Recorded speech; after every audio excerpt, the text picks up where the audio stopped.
19 years old. Ready? I'm 51 now, by the way.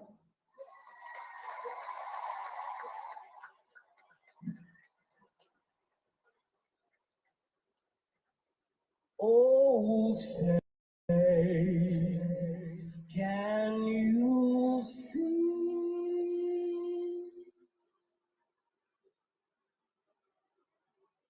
by the blood in the streets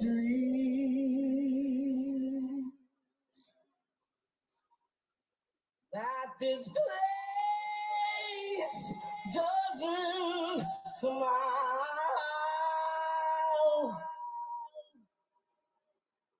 on you, colored child, whose blood built this land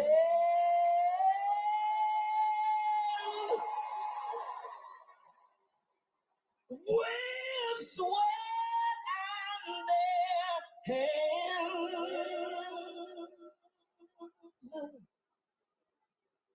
But you'll die in this place, and your memory,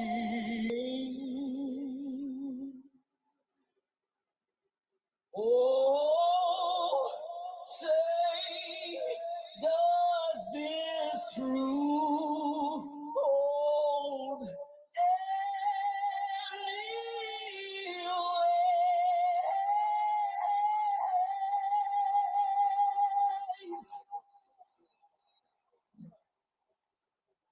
This is not the land of the free,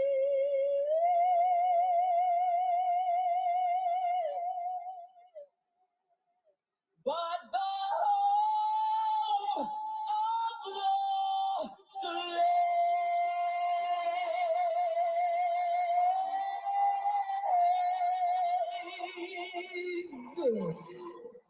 This. Not a game. Not the game that I go out there and die for and play every game like it's my last. Not the game. We're talking about practice, man. I mean, how silly is that? And we're talking about practice.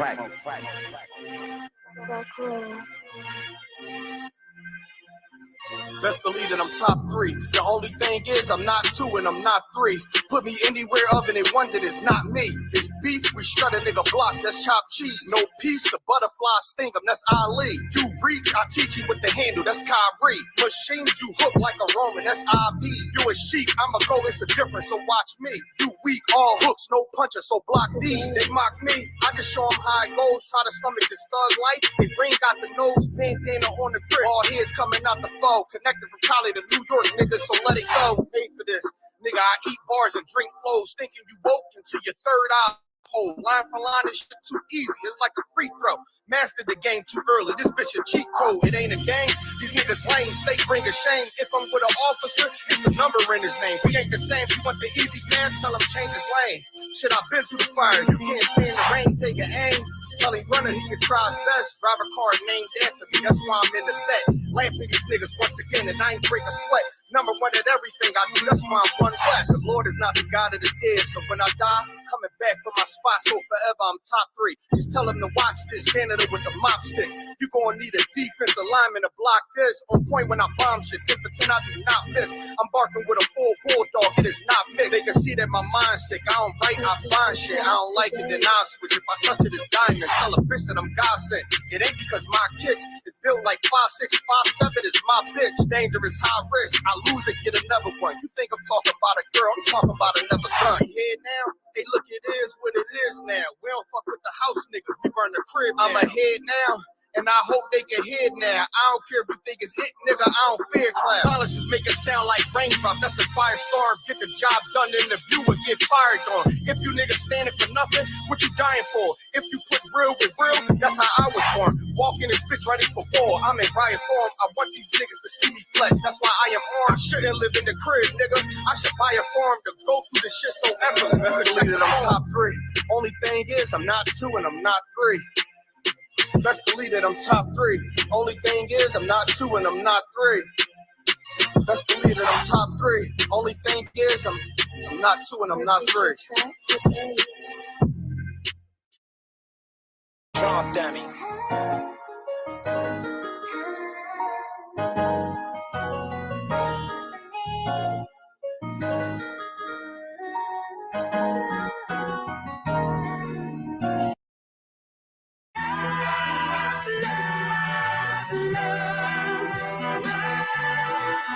One West, 25th Street. Look, y'all put y'all faith in presidents like they gon' change this country. Run the league and let y'all play cause y'all gon' make a money. Fuck Obama, he ain't come, he don't call for frustration. I'm waiting, patient like a saint. Black, Hispanic, Native, they hate your ass the same. Hate Christ in their image, paint you as a slave. God ain't all love, scriptures say he hate. African soul niggas, they know we not the same. School to prison pipeline to get you off the streets. Put you in the cell, toilet connected to the sink. Molested as a kid, she prostituted as a teen. The byproduct of Martin Luther King dreams. They just took the yoke off, my nigga, we ain't free. We live in bleak in these wastelands of poverty. If you don't know the truth, then the lie sound promising. Prophecy, gift and the curse. Dylan started killing, they was sitting in church. Black folk forgave him, man, this shit is absurd. You should never love your enemy, that shit ain't gonna work. Yeah, fuck dying on your knees, you better die in glory. Man, I drunk the UPK, taught me the art of war. I took a nigga life like mine to be recognized. I feel that pain every day, it can't be reconciled. Pops banging, my sister a prostitute. My brother got life, and somehow I still found the truth. War ready, no cowards, no excuse. Fuck reparations, you can't bandage no open wounds. Little leaves, body swing hung from a noose. I was on a run in Nashville and I found the truth. I called the school, classes being held by the shot for my life. I want to be a gangster like a God. Do this for my brothers, real brotherhood. Everything we do, we got it out this book. My nigga, I can never be no African. UPK the only authorized acronym. I'm passionate about my brothers and sisters. We in hell, I ain't got nothing against them. That's another religion. If it ain't under your holler, ain't he murdered by them and got a hug from your holler. That's the way out for a coward in my observation. They don't fear the Lord, they indoctrinated. Wolves in sheep clothing, Joe Osteen. Real priest bringing back black royalty. One West on my headpiece, ranking order. Can't let them trick me off the streets, I gotta raise my daughter. I got brothers at the border ducking ICE agents. I got the name change, it was life changing. My family thought it was a game. Don't know I'm black, they said I was going through a phase. It's more of us in jail than it was slaves. Chose by the Lord, we can never be the same. Soon as they born, the wicked go astray. They left the truth, they wasn't with us anyway. Niggas weak, they just saying anything to be truthful. We don't want no cowards anyway. Look, coronavirus, that's a plague. You don't get too much sleep when you waking up the dead. First camp, I cut off all my dreads. I took an oath when that oil hit my head. Niggas capping like they lids. I'm a priest, I never stick no fork in no pig. I was dead till I found out how to live. This brotherhood taught me how to be a man. I came back to my roots, I had to dig. Yeah. Give me a 1, 2, 3. Can y'all hear me? Let me turn the mics up. Hold on 1 second. Hold on 1 second. Turn the mics up. Hey man, we got a hell of a show that we bringing to y'all tonight. If y'all know my background, I'm talking about me specifically, Captain Tazaryach, in this moment, right?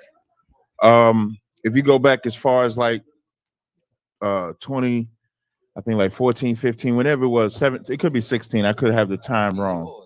But if you go back in time, you'll see that anytime that anybody, I can't even say it's an Israelite thing.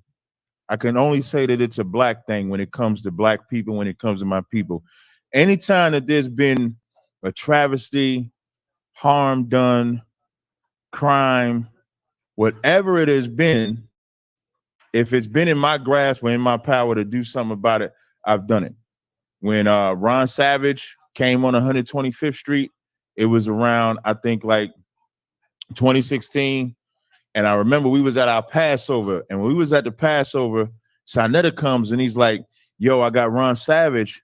He's speaking out about Bambaataa. I need somebody to interview him. And it was me and Ayash Kabawad, because Ayash was up here for the Passover. So it's me and Ayash Kabawad. I said, Ayash, come with me over on 125th Street. We went on 125th Street.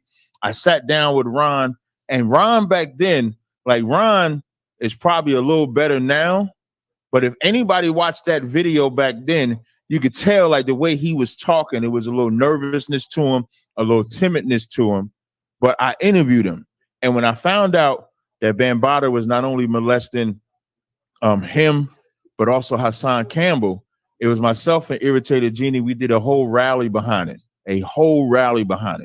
When Damona had the issue with the child molestation, I championed that. I even dedicated a show once a month on Cross the Line Radio to victims of child molestation. That has nothing to do with IUIC in the sense of something that's happening within us, but it's affecting Black people. So now you have an instance where IUIC, now if I could just backtrack before I bring the brother on, about the end of May, IUIC chose to show up or even be at a camp spot at the same time that IUIC was at the camp spot. Now, it could have just been a clash, could have just been coincidence, whatever the case may be. They chose to violate our camp spot. When the brother went to defend it, 30 or 25, however many of those brothers, they subdued our brothers. And then when they called the cops, which is interesting, Ashar, I don't need y'all to do none of that. Pull up that picture with the cop, with them with the cops. It's interesting that they called the cops. When they called the cops, so they call the cops, they on the brothers. As they call the cops, when the cops come, do y'all know that when the cops came, that the IUIC yelled, they have a gun, meaning the men that's on the ground, that they're subdued, they say they have a gun. Now, why would you tell trigger-happy police? Y'all see them, the IUIC, they love to deal with the cops. They love to deal with the police. On the 4th of July, the reason why I had that Jill Scott remix version of the Star Spangled Banner played, because even though she's a woman in the world, she doesn't call herself an Israelite. When she had the opportunity to sing the Star Spangled Banner, she chose to remix it. And she said, this is not the land of the free, but the home of the slaves, because she wanted to give honor to Black people. Whereas the IUIC does not know anything about honoring Black people. They would rather pose with the cops. They told the cops in Kansas City that we had a gun. A couple of weeks ago, we found out, I think last week, but we found out last week that a couple of weeks ago, one of their brothers got shot. Right. Does anybody know where he got shot at? Prospect. Prospect what? That's the name of the block in Kansas City. And where? In Kansas City. If we believe that all things are spiritual, like the scriptures say, for I am carnal, but the law is spiritual. If we believe all things are spiritual and everybody was in an uproar, like IUIC was wrong, y'all shouldn't have did this, y'all shouldn't have do that. If a member of IUIC gets shot in the same city that we defended, and here's the other part that people don't pay attention to. That following week, so after they tell the cops that we got a gun, after 20 some odd brothers subdue 4 men, we went to camp the next week with the same 4 brothers. When you go back and look at the clip, you're going to see the same 4 brothers. You know what they did carnally? They came with hundreds of brothers and was so bitch made. When I say bitch made, they came with hundreds of brothers, but never walked past the camp spot. What did you come with the 100 of brothers for? Like, where was your power was to not show up where the 4 brothers was? Is that what your power? Is that what your power was about? To show up there where the brothers was not? And then you said we could have the corner, you want more, and then one of your brothers get shot. And no, I'm not applauding a brother get shot. I don't want no Black person to get shot. I don't want no Black person to feel any oppression. But if the Lord say vengeance is mine, if we're judging the matter spiritually, who did God say was right in that issue? Who was God with? Because our four brothers still go to that same spot. We didn't change a plan. We didn't go in front of their organization or their church or their school. We didn't protest them. We didn't do none of that. We just spoke about the atrocity. And then yesterday, I gotta give a big shout. Can I get the soundboard? I gotta give a big shout out to Judah Mack. I know they call him Judah Mack. I believe it's short for Maccabees. Judah Mack puts out a video now on his Facebook page. Can you pull that up, Ashar? The link to the brothers page on Facebook? No, it wasn't sent. You got to search. I'm gonna tell you what to search. You're gonna search. Hold on one second. Trap with Us on Facebook. When you search Trap with Us, you're gonna see a brother. It should be a photo with two brothers. It says Trap with Us. Do you see it? You should have been logged in. Come on, I need you to lock in on this out. So on the brothers' Facebook page, Trap with Us, what I see is something that you would never think you would see between an Israelite and another Israelite. I wouldn't think I would ever see anything like this in my life. Israelites were like, in our battles with GMS, listen, I was standing. I remember when me, Captain Ty Ward, let me say it right. Captain Ty Ward, myself, and Tazaryach is walking past the GMS camp. They got like 30 brothers, so much so they had a set of brothers on one corner and a sea of brothers on the other corner. And Tahar stops Captain Ty Ward, and they have the exchange of words. Now, what I will say is Winbitch, aka Rakal, he tried to act like he wanted to fight, but it never got to the point of actually fighting. And what I'll give Tahar credit, when Tahar saw how Winbitch was acting, Tahar asked Captain Ty Ward if we would leave, because he know that we're just battling with words. We don't have to be violent against each other. So even in that, they were better. So then I see, do you see that you got the Facebook? Let me see where you at. Scroll down. I want you to scroll down, share the screen, make sure it's shared so that they can see what you're scrolling down. Scroll down. I want you to scroll down to where you see 2 days ago. Keep going. Keep going. Keep going. Keep going. You're going to see it's going to say 2 days. It's right after that, right under that. Right up. One more. One more. Salakia. Damn, one more. Yeah, how much? There we go, right there. Then I saw this. It says, this is brotherly. This is the brotherly love that you get from IUIC leadership. Be not deceived. These brothers are hypocrites. Pray for the lost souls that fall into the purple pit.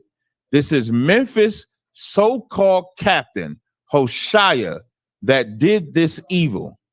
IUIC teaches that you should call the police, press charges, all that, so they have paid 0 doctor bills, nor helped this brother recover in any way.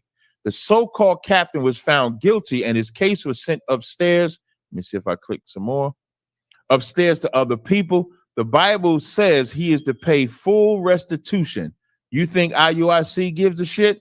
These so-called leaders are not who you think. I'm only involved because I actually defend my brothers and I despise bully niggas.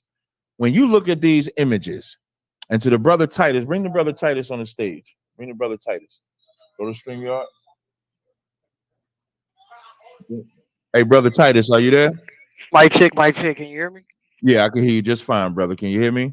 Yes, sir. Yes, sir. Do you mind if I show these images? I want to talk about them for a second before I bring you on. I'm past there, man. You can go and show that. I appreciate it. Show these images. Click these images. This is what that fake ass captain, and this is the same captain that bullied Gorilla Hebrew and them, if I could. But listen, Gorilla Hebrew and them try to act like he had an agreement with Big Frida. Big Frida is Abiel. Remember when Big Frida punked the whole unity camp? The only one I give a pass, I personally love Elder Barak. That brother showed me excellent brotherhood when I was in Israel. So I'm not talking about him. But that Gorilla Hebrew was a coward because he did not defend Barack at all. Mm-hmm. You could not have done that in front. Listen, when I went I remember I have an issue being a defender. You can call it a flaw, you can call it whatever. Sarnetta tells y'all all the time. One time we was outside, we was waiting to do the David Banner interview, and we outside. It's me, Sarnetta's a car, Red Pill, and I forget the other brother that was out there. Some cat is coming down the street. He's walking towards Sarnetta. Before he can get to Sarnetta, I'm walking in front of him because that's the type of person I am. So for Gorilla Hebrew to let them berate and talk to Barack like that, he's a coward. A coward. And then he joins Purple. He's Sakari, but he Purple at the same time. They put out the video. I love Purple. They're my brothers. I love them. Well, y'all make sure y'all ask Gorilla Hebrew, does he love this? Make sure y'all ask him to have the same energy. I'm going to say one more thing. None of this is personal for me. Me personally, I like Gorilla Hebrew personally. I've never had a personal issue with him. But spiritually, they ain't shit. Spiritually, they're not. They're not. If they don't put out and have the same energy, this is a brother that got supremely violated by a man he thought was his brother. This is not like an IUIC member and an ISUBK member seeing each other and then clashing. Even though it still would be wrong, you would at least expect it. You would say, well, they banging on each other, so you expect that. This is a member versus another damn member. You show these pictures out, not just that one. Show the pictures of what they did to the brother. This is what they did to that brother. And they're doing nothing about it. And he's still allowed to be in there. Still allowed to be in there. You got to have the same energy, because I got the same energy. When Nate locked them brothers up for crimes they didn't commit, I said something. I don't care what nobody says about me. I'm not a respecter of persons in the sense that if there's a sin being done, you should talk about it. There's nothing wrong with it. So what I did was I reached out to Judah Mack. I messaged him. He didn't see the message. I commented on the post, put my number in there and said, brother, I want to rap with you. He calls me. When he calls me, which happened today, I spoke to him, and the brother's a good brother. And he said I was a good brother. And I said, I really would like to talk and give a voice to the brother that it happened to. I didn't know his name at the time. And so he said he would reach out to him. So I was able to speak to Titus, and I told Titus, I want him to come out here because this didn't happen recently. This happened last year. And as I asked other Israelites that I'm in communication with, I asked them if they know about it, and they all say they don't know nothing about it. The IUIC has what in the IUIC? Who knows? Who can read my mind? What does the IUIC have? No. Read my mind. Remember, nobody knows about this. Nobody. Oh, so the NDA. There's an NDA that exists in the IUIC where you can't speak about nothing. Or they can charge you, they can sue you, they can do all these things to you. So I wanted to reach out to Brother Titus, and I said, brother, would you come on my show and tell your story, because your story needs to be said, because nobody knows that this is going on. And the Brother Titus was extremely super kind to come on the show. So Brother Titus, before we get into it, brother, can you please introduce yourself? You could tell them where you're from, where you're at. The floor is yours, brother. Oh man, hold the camera, hold the camera. Hey, Shalom, Israel, Most High in Christ bless. I'm an ex-member of IUIC. Can y'all hear me? Yeah, we can hear you perfectly, brother. All right. Yeah, I'm an ex-member of IUIC, and I'm up here to reenact what happened. So I got my little cameraman with me. I got some brothers up here with me on high alert. So in case somebody have a second thought, try to shut my mouth or something like that. So let me come follow me. Just follow me. Okay. Now, where are you taking us to, brother? I'm finna show you too. I'm in front of the Paradiso movie theater, the last ratchet movie theater in Memphis, Tennessee. Now, as you can see right there, there's a charger. Put the light on you. It's a charger right there. That's an officer on duty. Just remember that. Okay. And at what time is it? It's 9:11 at night. This in the morning, there's an officer on duty, a police officer, and at night there's a police officer on duty. And as you can see right now, you see this place lit up. Right. As you can see, you see blue lights everywhere. You know, Memphis, Tennessee is getting real bad in crime. So there's blue lights everywhere. But there's also cameras all around here and some hidden cameras. But I'm gonna go and bring it out. So July 21st of 2022, I got invited to got invited to the movies by a brother. I ain't gonna say his name because I don't want no smoke to come his way. Okay. He invited me to the movies, and he had both of his kids with me. I don't know if you can see me, but it's a lot. Yeah, like we can on see and off you. in life. Yeah, we can see you, Okay. brother. So he invited me to the movies. He was like, "Hey, bro, let's go to the movies." So I'm a truck driver. That's why I got this headset on. And I was like, "Hey, I got a load to deliver in Nashville the next day." So he was like, "Oh man, come on, bro. You go to the movies. You can come to the movie. You come on, bro. Woo woo." So I said, "Okay, all right, bro." So I left Marco's Pieces, which is in Germantown, which is back that direction. So it ain't nothing but like, I say about 10 minutes. So we stopped and got something to eat. Now, what I'm telling y'all is the same factual story that I gave the judge, the district attorney, Okay. and the sergeant that was on duty. Okay. So, like I said, I parked over here. So as we walking toward the movies, we walking toward. So I go back to the Jeep to grab my jacket. And when I grabbed my Jeep, we were walking forward because you know how the movies is. It's always cold in there. So we walked up in there. I'm walking forward toward the movies. Next thing I know, he was like, "Oh shit, there go Hoshai. Oh, I see some head wraps. What you finna do?" I said, "Hey, bro, I'm finna go on roll. I'm finna go back to the car." So Now I let me go ask back you to a the. question. Can Go I ahead. ask you a question? Why ahead. when y'all saw him now at this time, are you a member in IUIC? There you go. You see how you quickly catching on to it? No, sir, I'm not. Right. I wasn't a member at the time.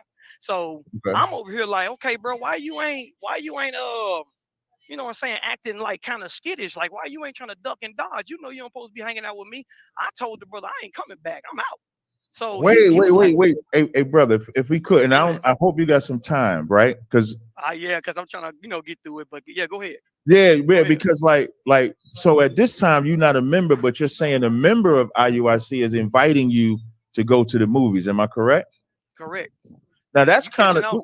yeah, You I catching on am. real I quick. am. You catching I am. on real quick. I am. Listen, I'm catching on, brother. So now wouldn't that be against like their protocol, so to speak?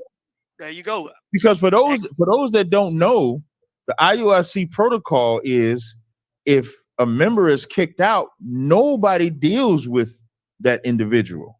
That's their protocol. So now, if everybody's not following, what the brother is saying, as he described in the night in question, is that it's a brother from IUIC that is pleading with him to go to the movies. Right? Am I correct? Yes, sir. Yes, sir. And as y'all walking up to the movies, you see sexual chocolate. That's what we call it. We dubbed him sexual chocolate because he looked like sexual chocolate from Harlem Nights. So you see Hoshea, and Hoshea, you like making yourself, you a little suspect. So not suspect you being a suspect, suspect of what's going on. Like you look a little shady, is what you're saying. Yeah. So it was like a date night, double date with the upper leadership or whatever. Right. And like I said, he said they go, Hoshai, what you finna do? I said, bro, I'm finna go back to the car. So he had his two kids with him, so they walk on up into the movies. So when they walk up into the movies, I'm just in the car chilling. I'm talking to one my boss called me. He's like, "Hey, you gonna be on time for that load tomorrow in Nashville?" I had a load of shingles. I was like, "Yes, sir, I'll be on time." And then I was texting some female. I was like, "Hey, since I'm already here, I'm gonna wait till these folks leave, and then I'm gonna give them a what's that? I'm gonna wait till these folks leave, call this little, female I was talking to, and get up here and catch a movie." So I waited at least 15 to 20 minutes. It was another officer and his wife walking away from the movie theater. I don't want to say nobody's name. I'm only gonna say one person's name. That's fine. So he walks away with his wife and his son and his newborn daughter, and he walks in the way to the left. So I'm like, okay, wait 5 more minutes, they gonna be gone, and I can go on, continue on with the movie. Now, are you waiting? So now, are you waiting because there was a previous issue with Hosea? Man, me and him, like I said, man, the dude is not a bad person. He got some good in him, but he got some messed up ways. So, the last time I was at the school, we bumped heads because I felt like it was some bullshit going on with the judgment that was taking place because I was being my brother's keeper. Okay, so let speak about that. And the reason why I'm asking you to speak about that, because this sounds like whatever issue he had is why the event occurred. So Exactly. can you speak about what judgment you're referring to? So this what happened, man. One of the brothers from OKC called me and wanted to inquire about a sister, but he wanted to know the truth because a certain deacon was getting on his ass, and he wanted to, dodge that smoke because he had just got through a divorce. So I was like, okay, cool. So he let me know. He called me, and I let him know what the real deal. And he was like, damn, what's her name didn't tell me nothing about that. So I was like, yeah. I remember. And this is when you're saying the real deal, you're saying the real deal about the sister in question. Yeah, like so is one person saying like the sister is free, another person saying the sister is not? No, the sister was free, but she got a background. And when the sister got put out the body, the captains in my camp at the time called me and let me know, you know what I'm saying, what was going on and why she got put out. So like I said, I'm not trying to say nobody's name because I'm just here to tell you. No, I don't want nobody. No, you listen, you could, what I'm gonna tell you, you could say whatever you want, but I'm not gonna press you to say anything. So I'm just gonna ask you questions. You know what I mean? I don't want to press you to say anything. So go ahead. So you knew the woman's reputation. Correct. Gotcha. He gonna be like, they're gonna probably be like, oh yeah, you was out here running your mouth and stuff like. See, when you out there putting in them bricks and you traveling like the leadership tell you to do, travel, you make a lot of friends and people will see your character and they attach to you. And once they attach to you, they swap numbers and then y'all be on the phone damn near all day, every day. The brotherly love, the unity is there. So somebody blinded with these lights, we're gonna rotate this way. But yeah, so like I said, the unity was there. Brothers was reaching out to me, so it's a whole bunch of stuff. But I'm gonna get back to the thing. So I got casted out. Brothers was hitting me up and wait, before you say you got casted out, is that because you wouldn't go with you went against? Hell yeah. Right. That's what, because that's important, because it sounds like the attack that happened to you was premeditated. So far, that's what it sounds like you're saying. So he was trying to cover up. He was trying to cover up him telling me the situation about their sister, and he was trying to put it on me. Well, brother, you said a brother told you about their sister personal information. I sat there and said, no, bro, you told me that. I lied to the leadership. Wait. Let's walk that down, because you just said something heavy.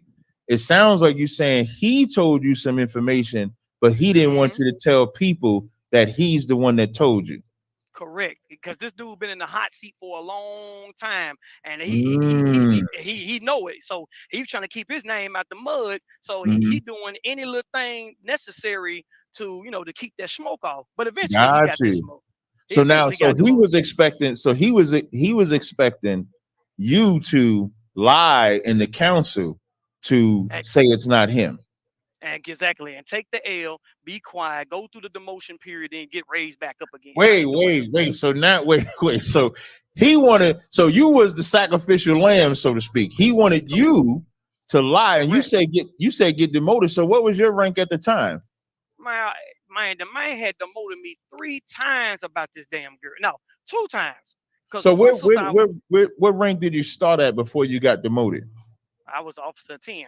Okay, so you was an officer 10, and then you got demoted, and then what did you get to a soldier? So you got demoted to a soldier because you told the truth and wouldn't lie. There you go, my friend. That's it. And Hosea is the one that got you demoted because you wouldn't lie for him. There you go. Let me just ad-lib for a little bit. This is not brotherhood, Akim. Counsel, what we know about counsel is supposed to be of the Lord. It's supposed to be truthful so that the Lord can show the judgment in the matter. Oh, yeah. If nobody's listening, if y'all not following, because I know the brother's talking fast, I'm talking fast. If y'all not following, the brother Titus was told information about a certain sister by Hosea, aka Sexual Chocolate. When Sexual Chocolate told Titus the information, Titus stayed true.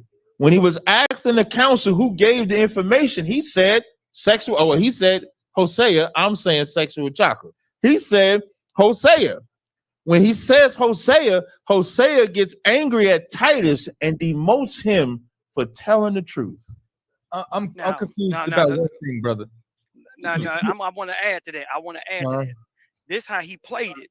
See, when he found out about it, he had another brother from another camp had called and started the conversation.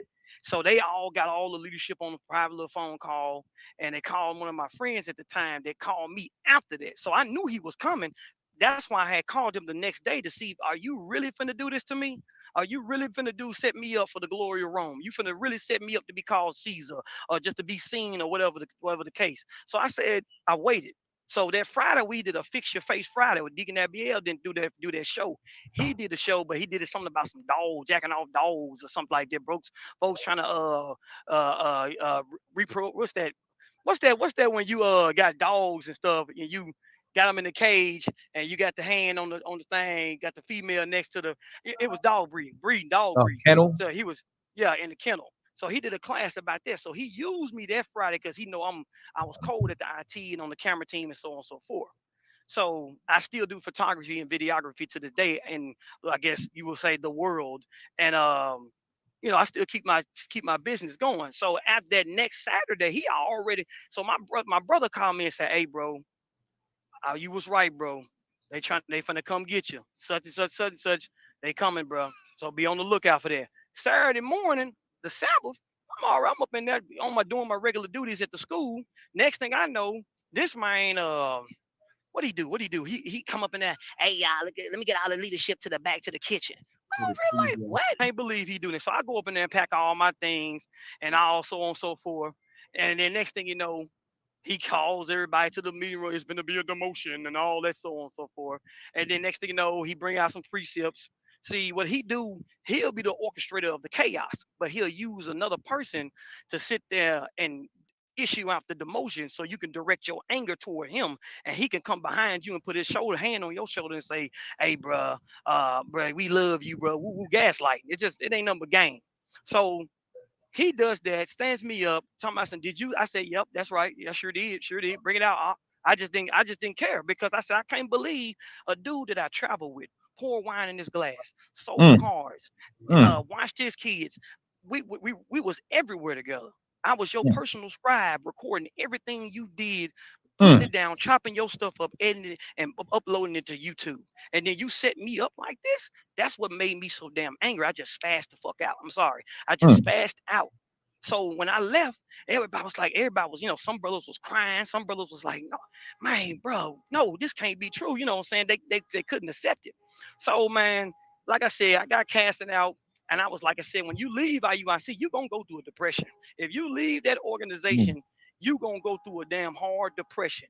That PTSD from that Israelite camp, bro, like I said, I ain't got nothing against the camp. I'm bringing out something toward this person to what he did. So just to protect his image. Then when I leave, it got casted out. I was out and I told them folks I ain't coming back. Then it was brothers hitting me up talking about, we know you blameless and so on and so forth. We want you to come back. And I thought about going back. Man, them folks talking about some. Now who's the brother? Oh, I'm sorry. I don't want you to say the names, but you said so. Brothers in IUIC was saying that was calling you, saying you should come back. Now, did you ask any of them, or did any of them say you was right and that he was wrong? Oh yeah, it was officers hitting me up saying that they know he was wrong for that because you was being your brother's keeper. But he just don't give a damn about that. That shit had got up the chain and he didn't want that smoke. I want to read the scripture that's on the screen real fast. This is Ecclesiasticus 37:8. It says, beware of every counselor and know before what need he have, for he will counsel for himself. And that's what this sexual chocolate nigga did. Hosea, he counsel for himself. And then it says, lest he cast the lot upon thee. And what he did when you wouldn't listen to his counsel, he got you kicked out. And what's bugged out to me is that the brothers that you saying contacted you saying you should come back and you was wrong. Did you ever ask them, why don't y'all say that to the leadership there? Man, bro, you already know what it is. They ain't I finna do, say but nothing. Them brother, folks a ain't lot of finna these get questions demoted. a lot of these questions I do know, but I need them to hear it from you.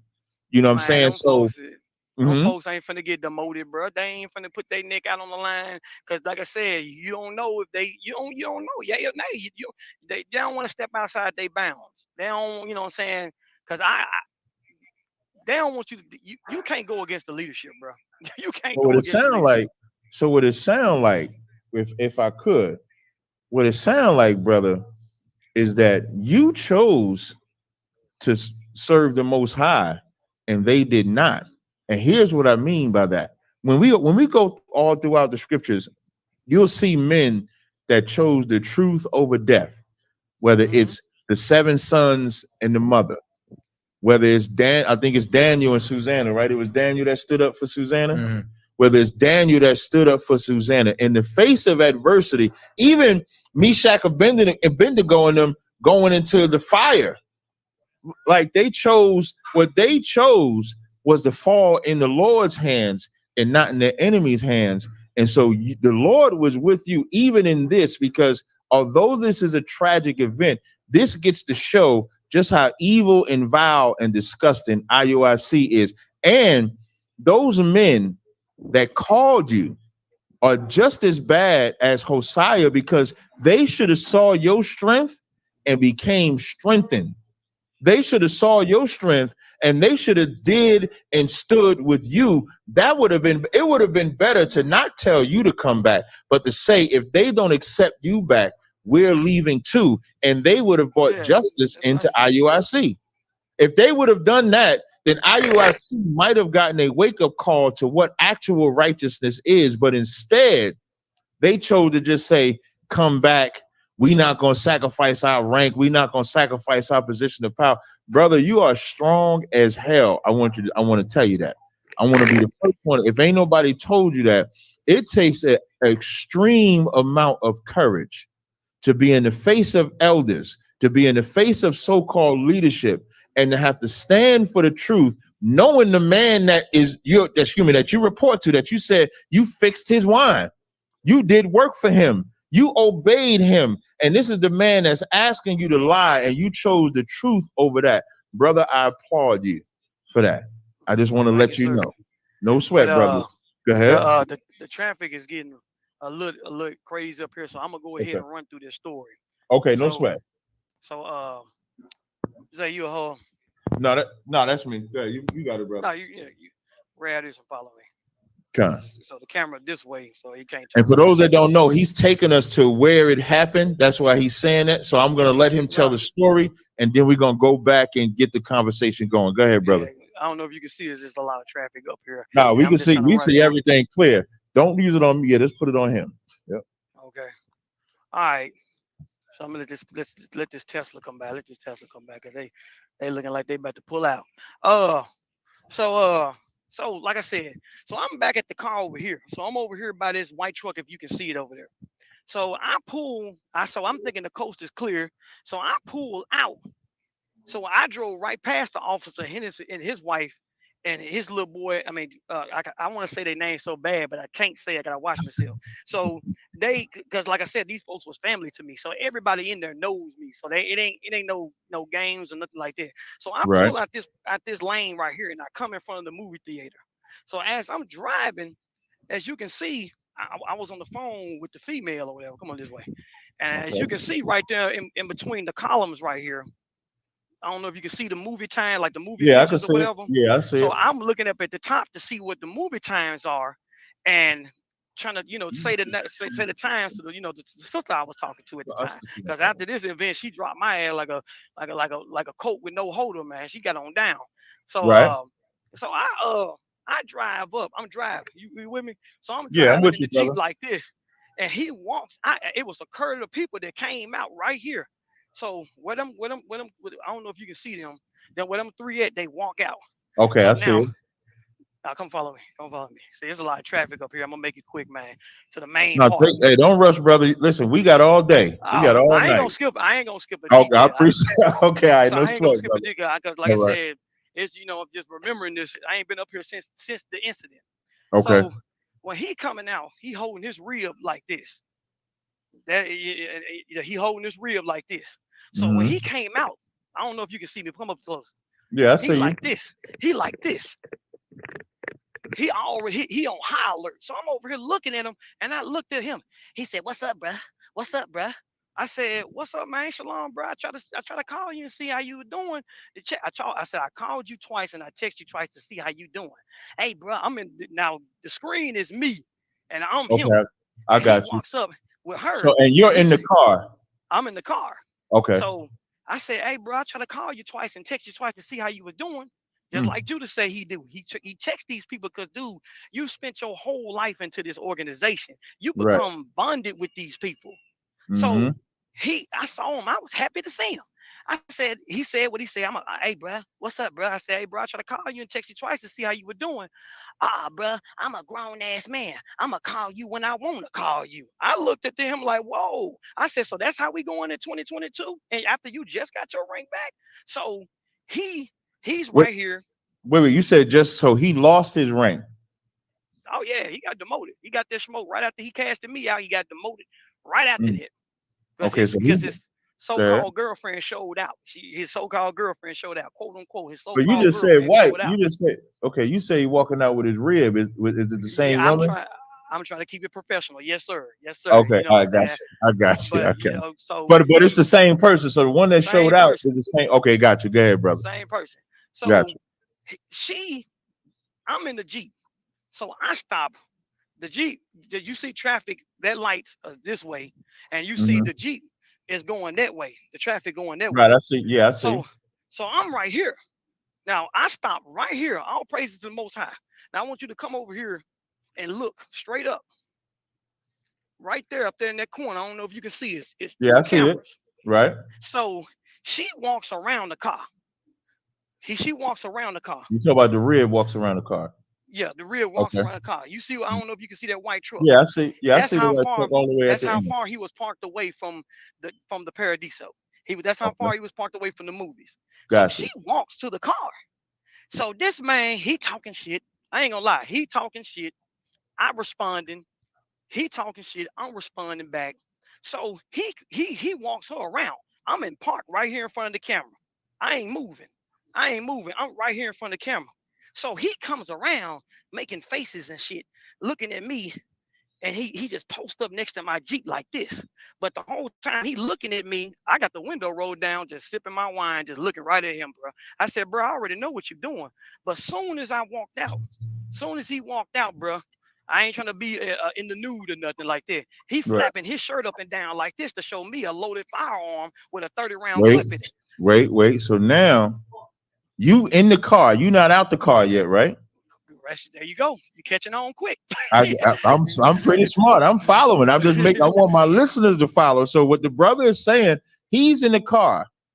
The cat starts selling wolf tickets to him. He's selling wolf tickets back. What he proceeds to do is walk on the driver's side, flap his shirt, and as he's flapping his shirt, he's flapping it to show that he has the gun on his waist, which is letting him know, I'll shoot you. That's IUIC. So according to Tennessee, because I'm in Memphis, Tennessee, if if y'all get to arguing and he throw water on you, that's assault. If when he was showing me that firearm flapping that shirt up and down, that was assault right there. I already had one. So by me knowing that, that's why I stayed in the damn car. And then two, I don't know what type of bag this dude finna come out of. But I mean, I I was happy would to see listen. him. I like the fact that now I don't know if you had a weapon on you or not, but when the cat Hell flashes no. a gun, you immediately go on high alert. Like you said, you don't know what he's gonna do. But you Correct. said, just for the record, in the state of Tennessee, making that gesture is assault in itself. So even if you wanted to, you could have called and said he's threatening me by flashing the weapon. That's what you're saying, right? And this is where I began being my brother's keeper. This when the shit get real here. I said, hey, bro, you know you don't supposed to have that. Put that up. I said, I got one of them too, but that's at the house.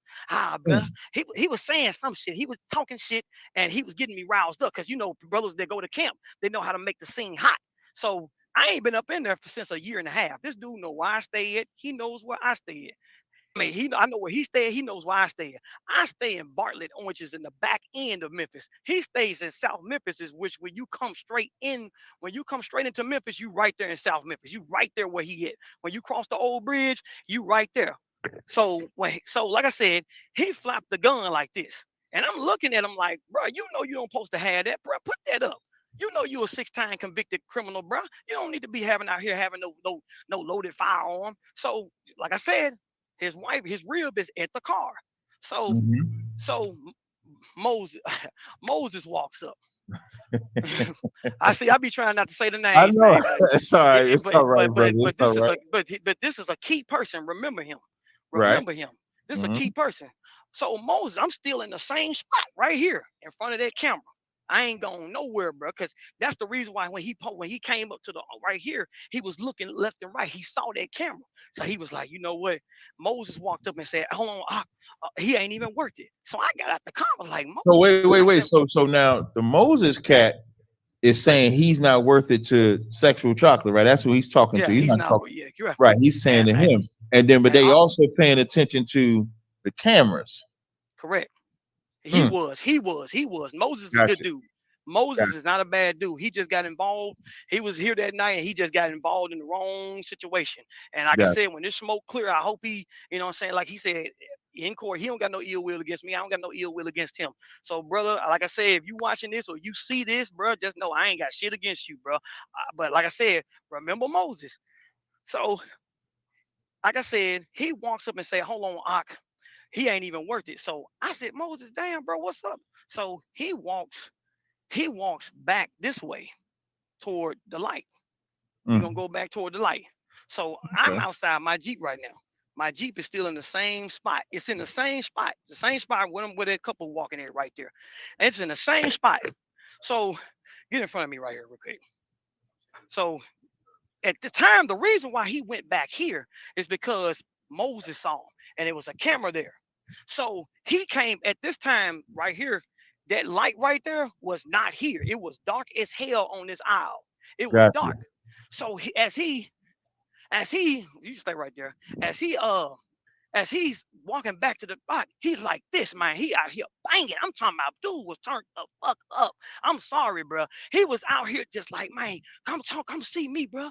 Come see me, bro. That's why we had to put your ass out. Such and such and such. He was banging his number because you know he GD4. He banging out. What does that mean? Hey, what does that mean, GD4? Gangster disciple. He out here throwing up. I know. I need him to say that. So I just want to. I got to get this on the record. So the IUIC member. That he's a captain, right?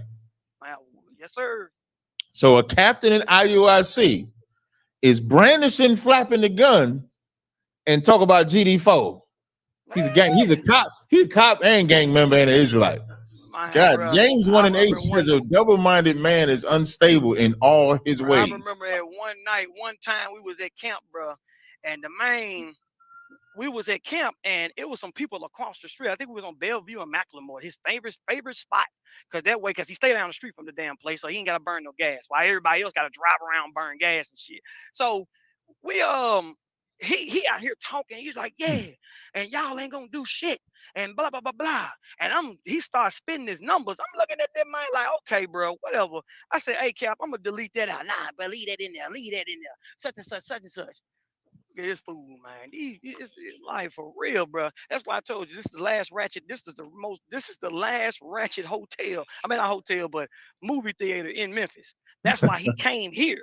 Okay. So, like I said, so we over here. He out here banging, bro. I'm talking about here like this, flapping the shirt. The man real right there. Remember that she right there. But as you can see, I don't know if y'all can see it, but right under that light, there's a camera. This man was looking right at the camera and didn't even fucking know it. And like I said, I'm about to get turned up and get emotional. So this is the part. That's why I don't like bringing it out, but I'm gonna bring it out and be done with it. Like I said, that's why I said, hey, brother, and if I could, it says a brother is born in adversity. Now I'm not in Memphis with you, but I'm with you here. That's why when I heard it, it just broke my heart to see it, and it wanted me to encourage you. But the best thing that I could do is give you a voice to get your story out, because like I said, don't nobody know this story. So just know that IUIC backs you on this. The brothers and sisters that's listening backs you on this, and we all gonna be your strength. All right? Okay, I appreciate that. Appreciate No that. sweat, brother. Now check this out. So you me, you me. So he like, man, he like, bro, come out here, come talk to me. Now, when he said, bro, it's two type of Israelites in this world, bro. Which one are you? Bro, come talk to me. We out the spirit right now. So by me traveling with this man, pouring wine in his glass, coming to my house, he invited me to his house, bro. Like I said, he a good dude. And like I said, when I saw him, I was happy to see him. But I don't even know like what he was thinking, because like I said, this dude got some ways I can't explain. So Right. like I said, he was like, come see me, come see me. So now I want you to walk 10 steps. Walk 10 steps toward me. Like I said, it's dark as hell. This is dark as hell back here. You can't see nothing. But the sergeant, shout out to Sergeant Goodman, because he got his ass. He got everything he need to do. So y'all go back. I'll go back. So as he getting close to me, stop right there. Now come over this way. Because I was right here. Stop right there. Now I'm right here. He's like, yeah, bro. I'm trying to get you back in the body, bro. You being stupid. And then he's like this. He's looking around. Yeah, bro, what's wrong with you, bro? What's wrong? So he getting closer and closer to me, just asking me stuff. Soon as he got about right here, he made this, man, I ain't gonna lie, he made this ugly. See, I want to take my headset off because I'm a truck driver. I wanted to take it. He looked at me like this and said, boom. I'm talking about it was so quick. Like I said, I'm blocked with this arm, and all I remember is seeing a white light. I ain't lying to you. I saw stars. So as I'm out. So and to give you what happened in the situation, Moses come back over here. Shout out to Moses, bro, because if it wasn't for Moses, I'd probably be dead. I ain't gonna lie, I wouldn't be alive here to tell you, because I think that dude was trying to take me out of it. That's what I'm trying to say. I don't know what the hell he was thinking. So he came over here, and Moses grabbed him and threw him off me, because that's what the security guard said he saw. He grabbed him and he dipped off.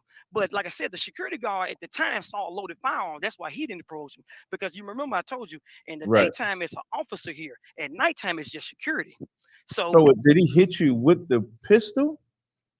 Man, that's all I saw. I saw a firearm, a loaded firearm. But I don't see him at several camps. When it's a dude that's bigger than him, he gonna reach into his pocket and act like he, just he just sitting there, and he just constantly gonna keep moving back. And once he do that, he gonna make it seem like you the what's that aggressor. called? You like the aggressor, right? And then he hit you. So like I said, we can sit here. I ain't gonna say too much. He know what he did. He know what he had.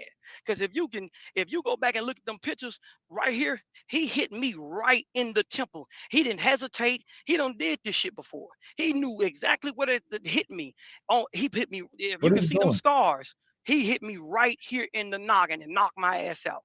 So once I'm on the ground. And was this with a just a regular hand, or was there anything on the hand? Bruh, I'm gonna be real with you, man. I'm gonna be real as all as our day. It either was he hit me with a loaded firearm or a pair of brass knucks. It was one of them damn two. And like I said, since what I saw was a firearm, so that's what I stuck to, and that's what we gonna get there. We gonna get there. Right, I got you. So this man snuck my bam. So I wake up. But in the meanwhile, while I'm knocked out, this dude crawl up on me like he just the Big Show, and just boom, boom, boom, boom. I can hear him. Now, as he knocked you down, now he's on top of you. Top of you, beating me, bro. And like I said, I bet he was, yeah, bro, you ain't wanna fuck with me, bro. I know how he talk. I know this man like the back of my hand. So next thing I know this shit funny, bro. So he grabbed the dude. So Moses come back. All praises for Moses. Moses grabbed the man and threw me up off him. So they get in the car, dip. My Jeep's still in the same spot. I'm unconscious. The security officer comes up and pull up right here. So now I'm getting back off the ground like this. I get back up. I'm over here like, damn. I said, what the hell? I looked at my arm. My arm is like a damn letter L. It was like a letter S, and then it was like a letter L. Then I looked at my finger. I'm over here like, what the fuck? I couldn't see out of only but one eye. So I'm over here like, man, the security officer was like, stop. You leaking. You need to quit moving. So I'm looking around. I'm like, what the fuck? I'm talking about, I'm in the daze, bro. I'm in the daze. It's like somebody had a lasso just spinning me right round. So next thing I know, man, like I said, we gotta be on high alert up here. This is the last ratchet. Yeah, that's fine. I understand. Protect yourself, brother. Man, hey, bro, you supposed to be on duty, man. What you doing, man? All right, man. Hey, man, this is my brother Stacy right here, y'all. He was with me in the court case, and he gonna add something to it too, because him and his twin brother was there with me in the court case. So y'all stay tuned, because it's gonna get good. So after that, I get up off the ground. I get rushed to Baptist East Hospital, which is like, damn, like 12 minutes away from here. If you get straight down Poplar, hit the slab, go around, get off on Wall and the Grove, I go to Baptist East Hospital. So soon as I get up there, I'm up in there for 3 days. So this is where it lay low for a minute. So I'm getting called, the paramedics pull up. Like I said, they paired up, the sergeant pulled up. He was like, he beat you with something. He did well to leave, because I'm talking about, because what happened to me in my face and how I looked at, even, like, let's say Esau got mad. He was like, what the fuck? Like, what happened? I told him what happened. He said, yeah, he beat you with something. He do well to leave. That was his exact words. So 3 days in the hospital, y'all. I couldn't, man. It was so swollen. It was so swollen, bro. They couldn't even operate. I had to wait 2 weeks. Now I'm gonna say this. I'm gonna make it plain. And now I'm gonna wait till the kitty court. So I go through the surgery. I'm walking around with a damn different color eyes, face still swole. I had my little finger brace, which is this little thing right here, man. It's memory lane, so I ain't gonna get rid of it. I got my arm brace in the car. So I finally get through the surgery. I had to get anesthesia, boy. I couldn't walk for 3 days, man. It was a hard battle, but I got through it. All praises to the Most High God. So we get to court. We get to court, bro. We get to court, and this is where it comes. This is where it is. So General Sessions, hold on. Let me take it to Stacy, man, because Stacy is the jailhouse judge, man. He don't been in all types of shit. I'm a good old boy. So you know what I'm saying? Hey, Stacy. Now go on, tell the people. Go on, tell the people you put it on him. Go on, tell the people. I don't know if can y'all see him? Hit the light in the car. You got a light in the car? Yeah, it's a little dark. I see his glasses. That's him in the driver's side or the passenger? Yeah. Can you see him now? Yeah, he that black. That's my conversation. Black ass Simmons, man. I'm sorry. Everybody in the hood gets somebody named Black because they black. So so this is my brother that was with me at the court case. Now don't go into the court case. I'm gonna get into that. So tell him about General Sessions and tell him about upstairs. Yeah, they can. Oh, shit, no, they can't. No. You got to attach it to him. Yeah. So basically, when you downstairs General Sessions, they gonna give you the lowest charge. So when you get found guilty downstairs, the state has the choice to pick it up or let it go on as whatever you've been charged as. But if they have substantial evidence and stuff that can't be beat, can't go around, that's turns for them to pick it up. So by them picking this case up and him being indicted makes this a whole nother ball game, because meaning it's more serious. Yeah, they discover more evidence. They got the weapon. They got what I'm saying, all type of stuff they didn't want to disclose downstairs because it was misdemeanor stuff at first. But now that the state, which they call it criminal court, it's criminal court when you go from misdemeanor to felony. I got you. When you go on this, So when you say they got the weapon, is that because the weapon that he was brandishing is the weapon that they have? Well, I'm not sure about that, but 9 times out of 10 it is, because they found it on him. When they stopped him. And so 9 times out of 10 it most definitely was the weapon, because like I was telling him and everybody else, we tell this too. In order for them to break bones, I don't care if you're the strongest man in the world, you got to have a major impact to break bones with your fist. Right. You know what I'm saying? So that indicated why I agree was with a weapon involved. Absolutely. I You agree know, with that. so I ain't seen too many people except for jaws and knock teeth out. Now, Right, but when you right. breaking arms, like major strong bones, yeah, it was a weapon involved. So Got you. I mean, when I that's saw that, I knew that wasn't regular hands that did that. I yeah. damn near thought it was more than one man. Like that, that's Exactly. how it looked. That's what I thought. That's what I Right. thought. And I was upset, with the fact that I wasn't notified when none of this was going on. Not that he was in the position to contact me or let me know, but it's just the simple fact people that we was around and been around, put him in that situation. And that's what I'm not comfortable with. You know what I'm saying? Yeah, yeah. People that came around and called themselves friends, brothers, and came around, met out, basically whole little hangout family, put this man in this type of situation. Mm. And regardless of whatever happened and what was going on, Mm-hmm. the person that invited you out should have been right there by your side. Right, and that's the Moses character, or that's a different character? That's the other character. Okay, Now, right. if So somebody okay, so Moses is the one that tried to help him. The cat that brought him to the movie, where was he at? That's what I'm saying. He vanished after he Oh made my the God. presence of the other person, the attacker, Now, known. now I don't know where you from. I'm from the hood. Like I'm pretty sure you from the hood. Yes, sir. Yes, sir. That don't sound like a setup to you. Brother. That's what I was. That's what I was telling him from the word get go. When he told me what happened, I instantly, from my instinct, yeah, that was set up. You know what I'm Because saying? like when you think about it, if they have a rule where we don't communicate with anybody that leaves the school, you got this guy pleading to go to the movies, and then when they get to the theater, he disappears.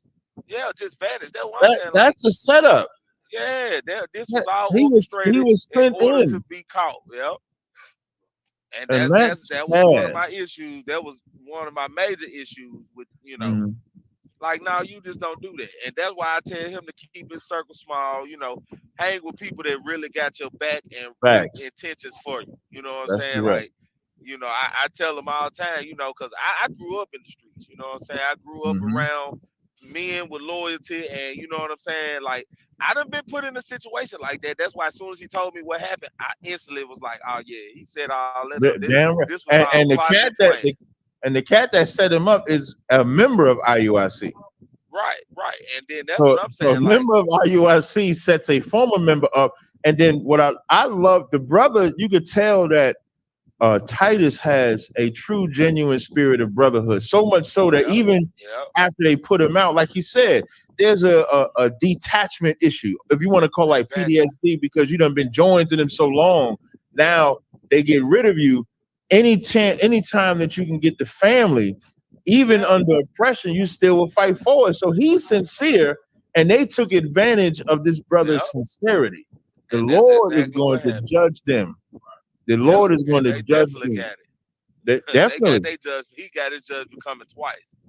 And that's why I feel him trying to push the issue as far as getting justice out of this, because it wasn't just the simple fact that, this man couldn't obviously take him on without any weapons or any surprises. You know what I'm saying? He had to do that, but yet alone, you know what I'm saying? Like you said, you take advantage of a kind-hearted person that, really get your shirt off his back. And you know what I'm saying? Like, right. no, you got to be real monsters.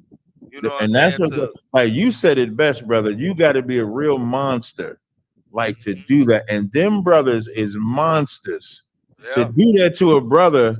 When if that cat don't invite him to the movies, none of this even happens. None of this would have happened. None of this happens. It happens because you bring them to the movie theater, and not his brother. They are absolute monsters. They're terrors to black people. That's a sad state, brother. That's a sad state. No sweat. Can I get the other brother back, brother? Yeah, I'm finna get him back to you now. I appreciate it, man. I appreciate you dropping that, the difference between the lower level and the upper level in the courts. That was important too. So just to give a recap, okay? Yeah, I had to learn it all, man. It's always No sweat. good for Can you give him a everybody to recap? Okay, before you give it to Titus, give him a recap of what the lower level means and the upper level means. So basically, in Memphis and their judicial system and everything, how it's set up is when you're downstairs, it's called general sessions. And basically that's like for misdemeanor cases and stuff that ain't really too time holding. It ain't got that much time on it. But when you get indicted and go upstairs to criminal court, you're now dealing with felonies and criminals.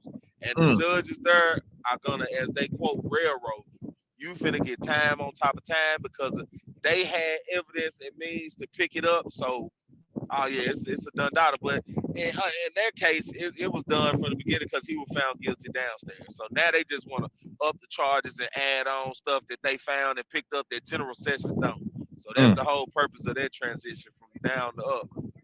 Yeah, they doing a thorough, you know what I'm saying, investigation, and now they bringing in all the evidence.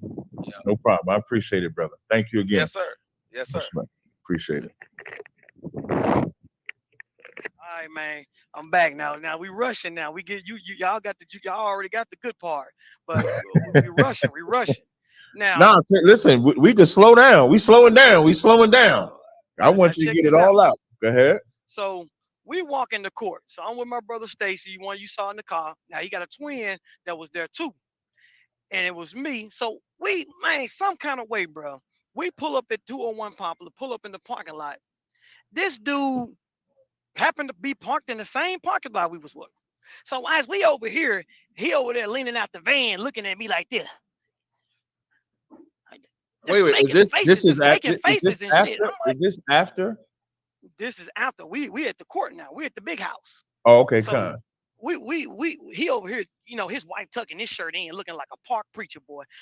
Don't be out here wearing the white man dress code, man. Wear your fringes and wear your this and wear your garments and something. But you came up in there looking like a park preacher. And bros that was probation officers, had some type of business class type of job. He clowned them for wearing chinos, you know, the polo swag, the button down, the tuck in shirt stuff. He used to chew them out. I'm talking about this dude came up in there with like he got on a damn tuxedo, and I did say that in court too. So I'm getting ratchet on. Let me get no. You good, brother. You can say, brother. You are not censored on this show. Say whatever you need to say. Okay. So, man, he making faces. He over here making faces and stuff. I looked at the man. I just said, I kept walking, man. We get to the thing. Just like we going up the steps. I turn around. This dude like right behind me. He right there. He looking all making face. I said, man, okay. I said, bro, let's get away from this dude. So the district attorney get over there. I'm surrounded by sheriff deputies. Where's Yatazar? Somebody call Yatazar? So we round the sheriff deputies. Sheriff deputies downstairs. He up in there, and he up in there with his rib. And I'm over here just looking like, I'm up in there like, look, y'all, we supposed to be out here teaching. We the Israelites. We the greatest people on the planet Earth. You blacks and Hispanics and Native Americans, you are the Israelites according to the Bible. Such and such and such and such. But we up in here in front of the damn faces that we preaching against over some stupid ass shit that could have been done with a simple shalom. Most High in Christ bless. How you doing, bro? You been good, bro? I know you busy, bro. You a captain, bro. Woo, woo, woo, woo. And we could have went our separate ways. But instead of doing that, he wanted to get wild. So time came. Where's your car? No. Yeah. He went into the darkness. So next thing I know, it's time to go. So we walk up in there. We had to walk up in there. It was me, the officer that was on duty, but the officer that saw the stuff, he was on vacation. So the apprentice came. But upstairs, he gonna be there. I know he's gonna be there this time. So it was me, the officer, and Moses. So we go up in there. We have to raise our hands and swear allegiance and all that stuff. But you cannot tell a lie. You shouldn't tell the truth, but nothing but the whole truth. So that don't mean nothing to him, though. He lie. Correct. So we get up in there. I go first. I'm up in there speaking like I'm at camp. I'm over here, woo woo. I'm over here going in. I'm over here being loud, telling all this stuff. So district attorney let me go first. Then his attorney came and asked me questions. So are you assuming that did he hit you with this? Did you see him? She just kept. What's the this? Assuming that he hit you with what? He's like, did you like? What did you see him with? I said, I saw a loaded firearm. She said, did you see him hit you? I said, yes, ma'am, because he struck me. He was the last person that saw me. So are you assuming that he kept hitting you and kept being? I said, ma'am, when I got knocked out, he had his ways. But did you see him? Like she was trying to trip me in my words, and it was frustrating me. And I said, no. She's like, so are you assuming? I said, yes, ma'am, I'm assuming. But Esau cold as hell when it comes to that court system. So district attorney came back over there, was like, Mr. Cash, was your arm broke before the fight? No, sir. He said, was your finger broke before the fight? No, sir. He said, Mr. Cash, you mind telling me what's in your arm right now? I said, I got a 4-inch plate. I got a 4-inch plate here, and I got an 8-inch plate with 23 screws with a finger plate and 5 screws.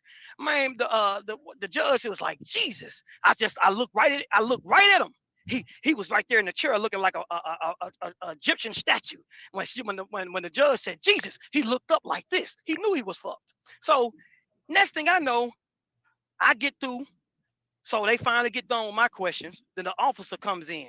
He says what he says. After he said what he said, they showed pictures. I'm leaking all the pictures y'all see there. Right. I got more pictures, but it's just too damn gruesome.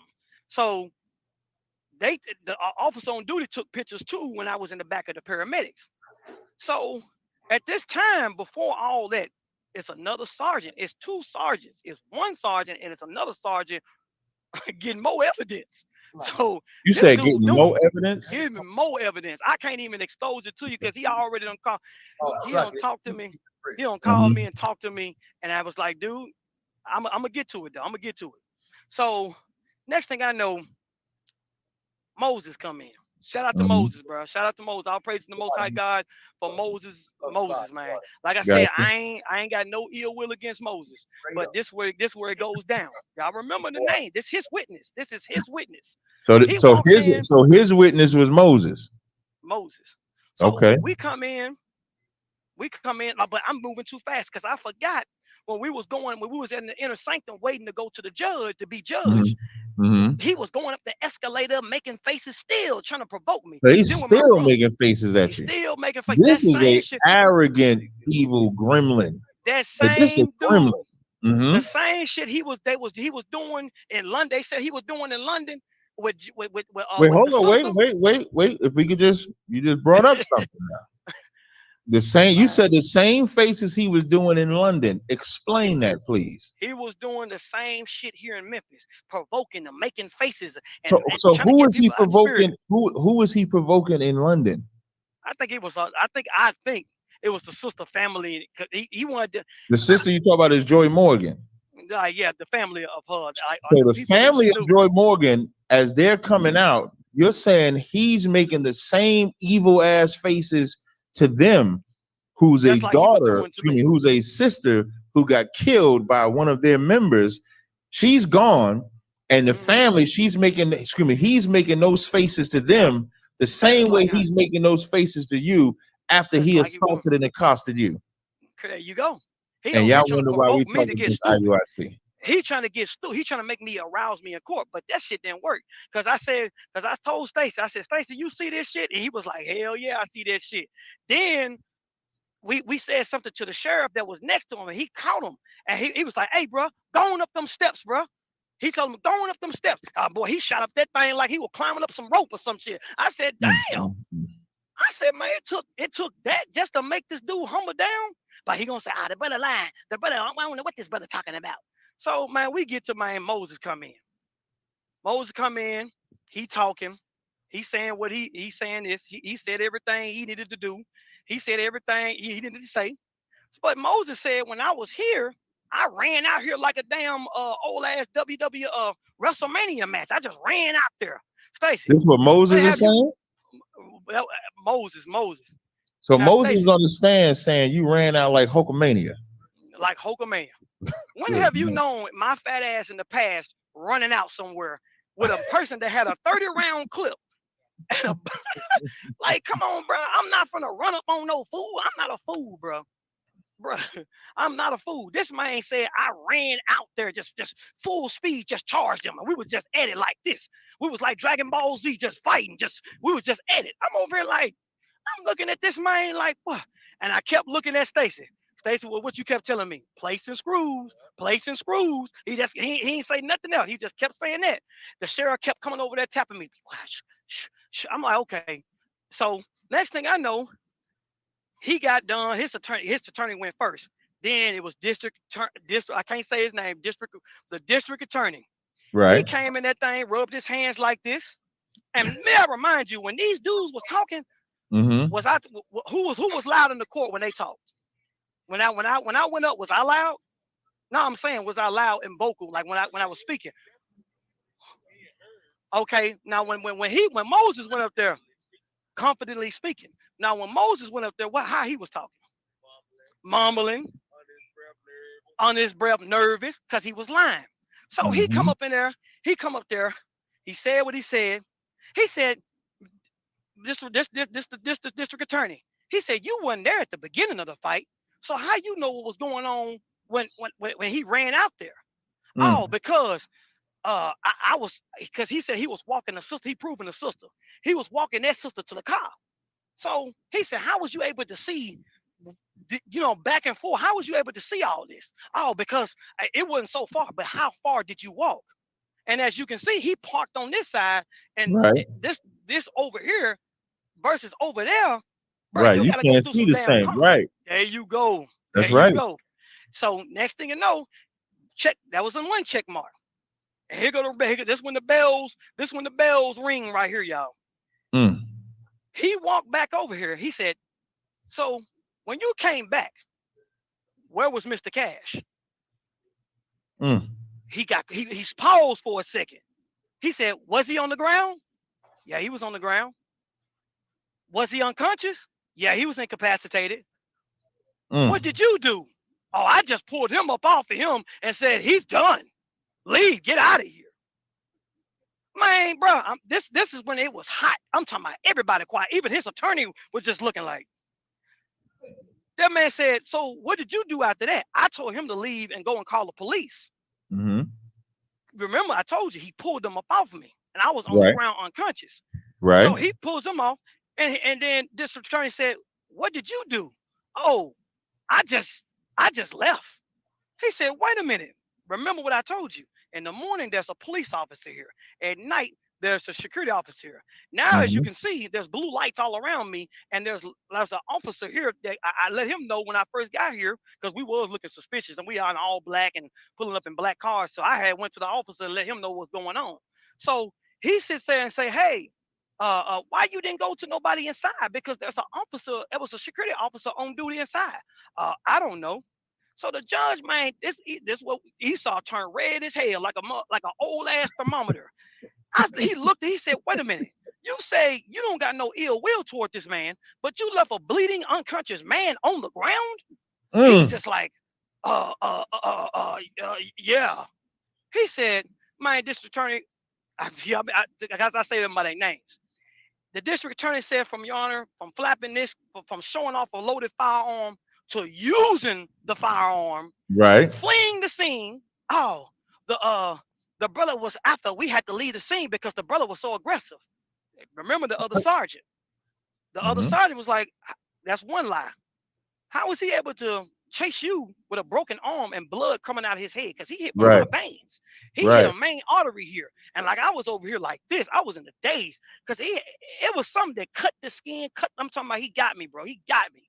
And I'm talking about he dipped because he knew he fucked up. So he jumped on Telegram telling everybody, the brother was trying to set me up. The brother was trying to run up on me and my wife, because brothers calling me, still telling me, still to this day, still call me and tell me what's going on. So what do you mean by call you and tell you what's going on? They call me, see how you, Titus, how you doing, bro? Most High Christ bless. What you mean? So brothers in the school is still calling you to see how you doing? Let's see how I'm doing. Still texting me. I love, bro, because it's people that seen this. They just on hush mouth. I'm gonna take your that's rank, that NDA.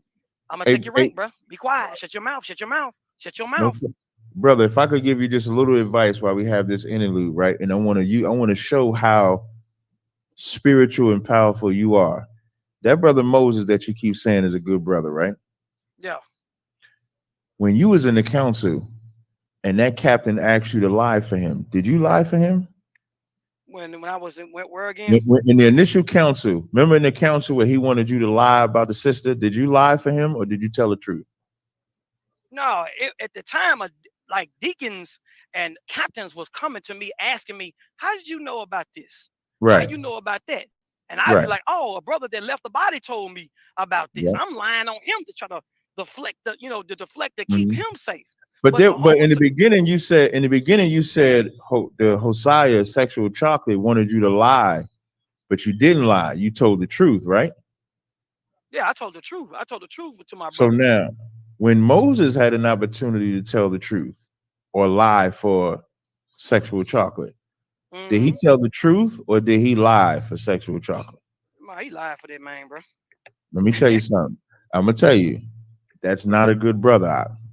I'm telling you this out of love. And sometimes, like, we can get like brotherhood can be such a strong weapon because black men don't have that.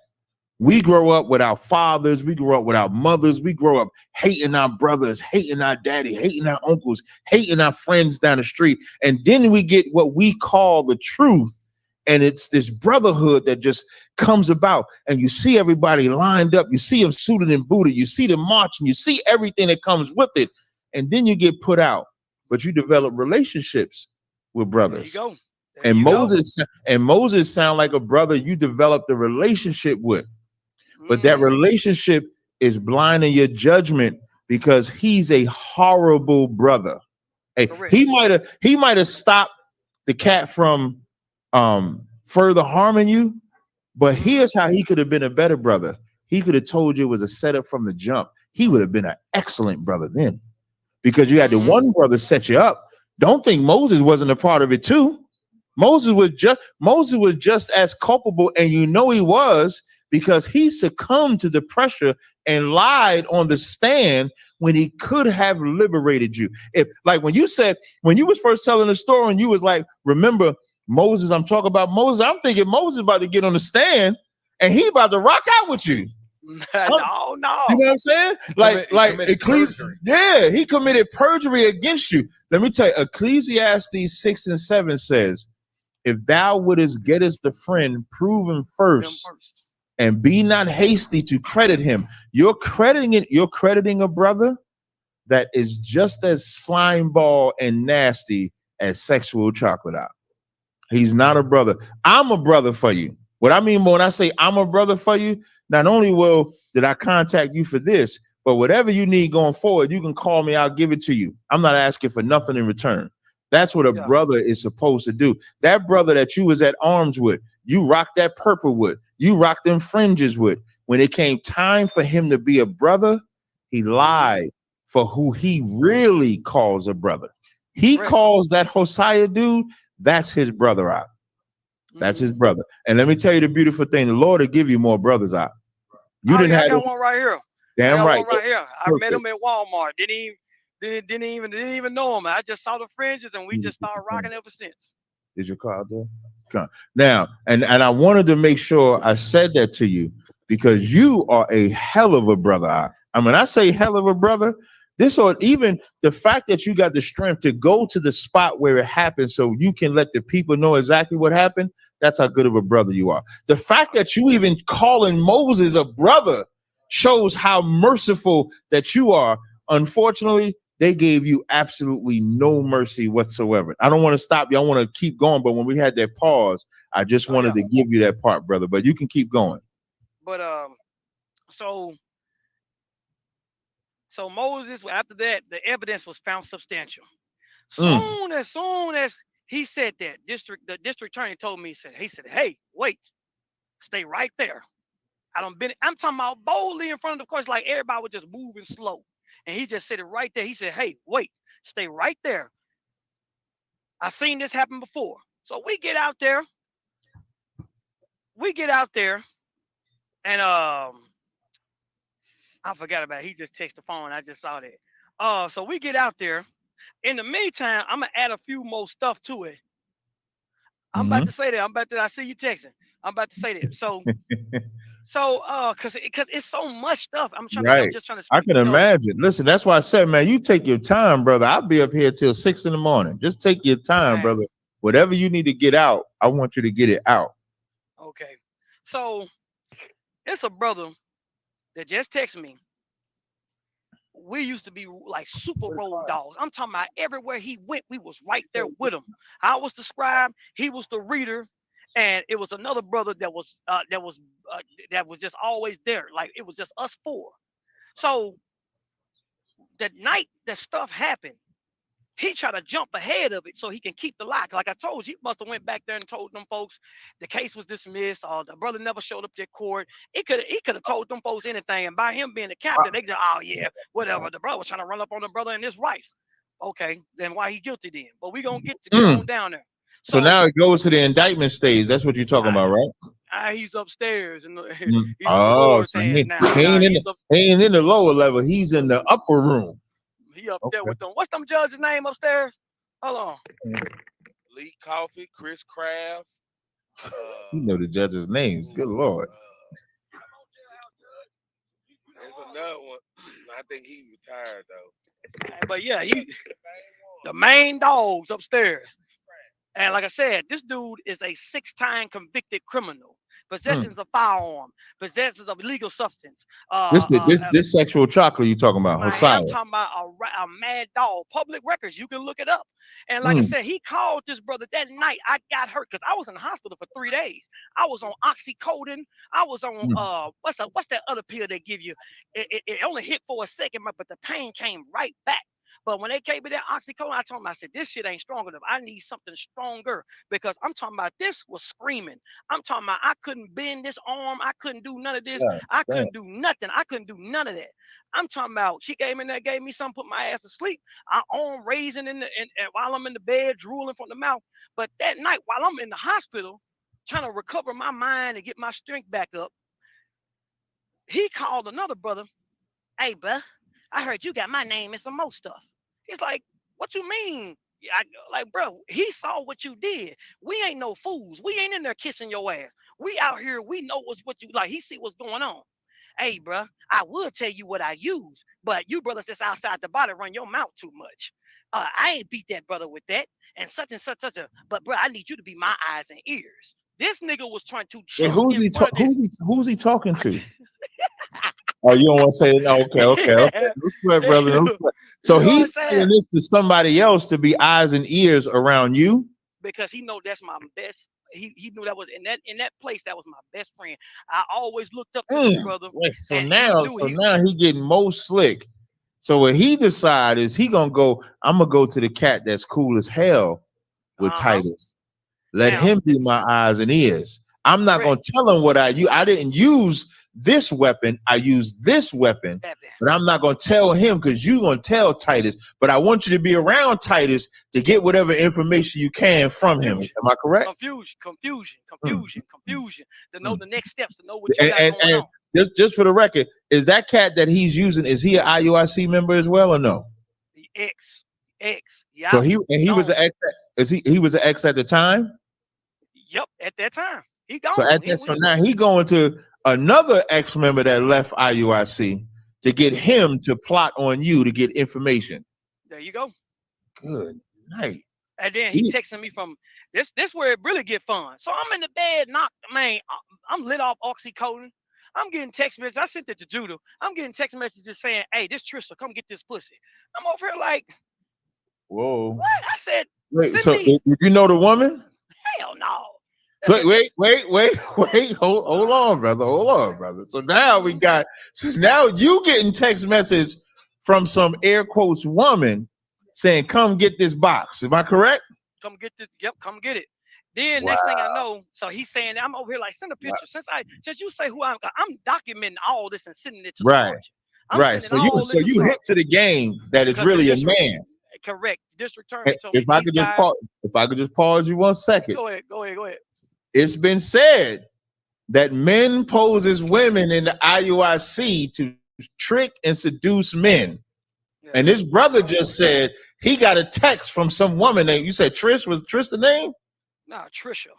Trisha said, come get this box. Come on. God damn. But I'm gonna tell you why. He's documenting all this. So he know because he know the tactics.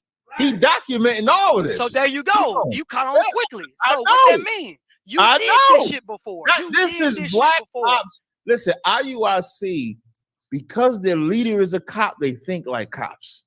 And they will use any means necessary to get what they want. And even a man being a woman, and they're doing it to a brother that they assaulted. Now, Y'all may say that this is just Captain Hosea, who I'm calling sexual target. That's what I'm thinking. Like, I don't know if they know.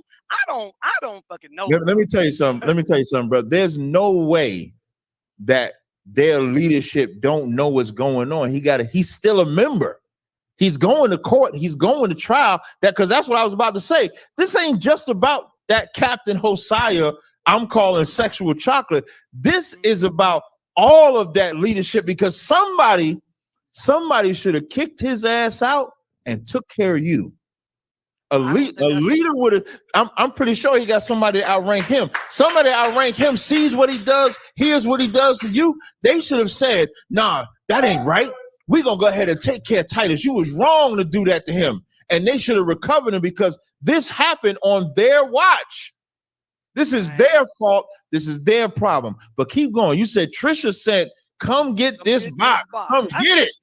I said, since I know who you are, because I only joke. I don't be real with y'all. I only got a good 2 to 3, and I only deal with them 2 to 3. Not like I'm out here fornicating. It's just that I'm multiple wives is not fornicating, brother. It's a lot. hey, I'm just saying. I'm out here, but I know the sisters that and my type. And I deal with women that wear heels and dresses, like business casual. I don't deal with no women that name Trisha. So when it's like he think that I'm some dumb broke dude from the street, some trying to get me out there like I'm just so desperate. No, bro, it ain't that type of party. Stacy, have I ever? Now this a dude that's been friends with me. He's so damn black y'all can't even see him, bro. Have I ever, since you've been knowing me, I've been knowing you since 2000, since Calvary Baptist Church, bruh, have I ever been lacking or wanting a woman? I'm gonna let him say it. No, not at all. No not sweat. At all. Too many. I bet they restricted you in IUIC though. The spirit, we're gonna be out the spirit, younger spirit, if I say that. But man, like I said, so that's one. That's one. He said. So what happened with no? Before you skip, so the woman say, "Come get this vagina." Like, what happens with that? Like, do you go get it? You screenshot? No. The district attorney said, "I know these people. Esau gonna hold your hand through the tactics of the 2/3. He gonna sit there and he already know what they thinking or trying to do. They deal with cases like this every day, 365 days a year. They know what you're thinking. They already a step ahead. You think you're dealing with one cop? There's a whole nother 2-3 cops on the case getting information. So this dude." That's one text message. I end up saying like, "Hey, bro, I got all this stuff shot. I'm sending it in." Then I get from another number when it first happened. This 1 Corinthians 3 and something. 13 and 4, something like this. 13 and something. Bro, you been an out of control nigga, bro. Call me, bro. Call me. He was calling me. I'm not gonna say it was him. I'm just gonna say somebody was probably talking. He was trying to talk through somebody to get them to talk to me. That's my type of character. So he's trying to use these bro or call. I'm getting multiple phone calls. I called district attorney. I said, "District attorney, such and such, such and such." He said, "Screenshot it. Screenshot all screenshot all the call logs, so on and so forth." Then, like I said, it was that, the Trisha thing. This is Sophia. And I'm just like who's Sophia? Wait, who's Sophia? Man, just random. What did Sophia ask for? Man, is this? I sent all the messages to Judah. He got the messages, but that was one. Sophia hitting you. Listen, I wonder if any of y'all brothers out there have been hit up by Trisha and Sophia. Please let me know. Man, so like, go ahead, brother. Then we So that was that. I had missed phone calls, multiple numbers. I had to change my number and get rid of the old number because I was receiving so many phone calls. But I didn't start receiving the phone calls until after the incident. So we move on from that.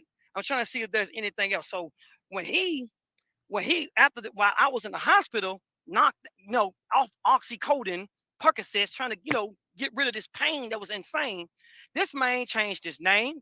They got that. Right. Oh, he tried to. Who changed his name? He changed his name on Facebook to print some stuff like that, but the sergeant still found his ass.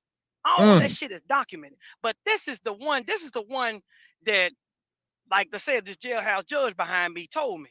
This dude put a restraining order on me, to flip it back on me to make me look like I'm the damn You look aggressor. like the aggressor, When like you the the one bad that guy. attacked me. He tried to flip the shit back on me, and then he was trying to get me out. So I talked to one of the old schools. They was like, "Man, D Cash, man, what happened to you?" I told him. I said, "Yeah, man, the dude tried to put a restraining order on me." I said, "Yeah, that nigga old school." So what he was trying to do was put the restraining order on me, but they denied it because they already looked at that evidence. Right. Like my guy said, they document all this stuff. They know what you're trying to do. So Right. he tried to get me back out with Trisha, Sophia, random ass phone numbers. He was trying to get me back out to flip that shit back on me so he can get off from the charge and keep marching up and down the motherfucking street telling folks what to do and shit. So, like I said, man, we left up out there. We walking out, and Stacey and my line. When we was leaving out the movie theaters, I'm not the movie theater, but we was leaving out the court system. I'm at the courthouse. We stayed in there at least, how long? About at least 20, 30 minutes. We was inside the courthouse for 20 to 30 minutes, bro. The main, because let them go on past, because the district attorney was like, I seen cases like this happen before. The guy will be waiting on you somewhere to flip that shit back on you.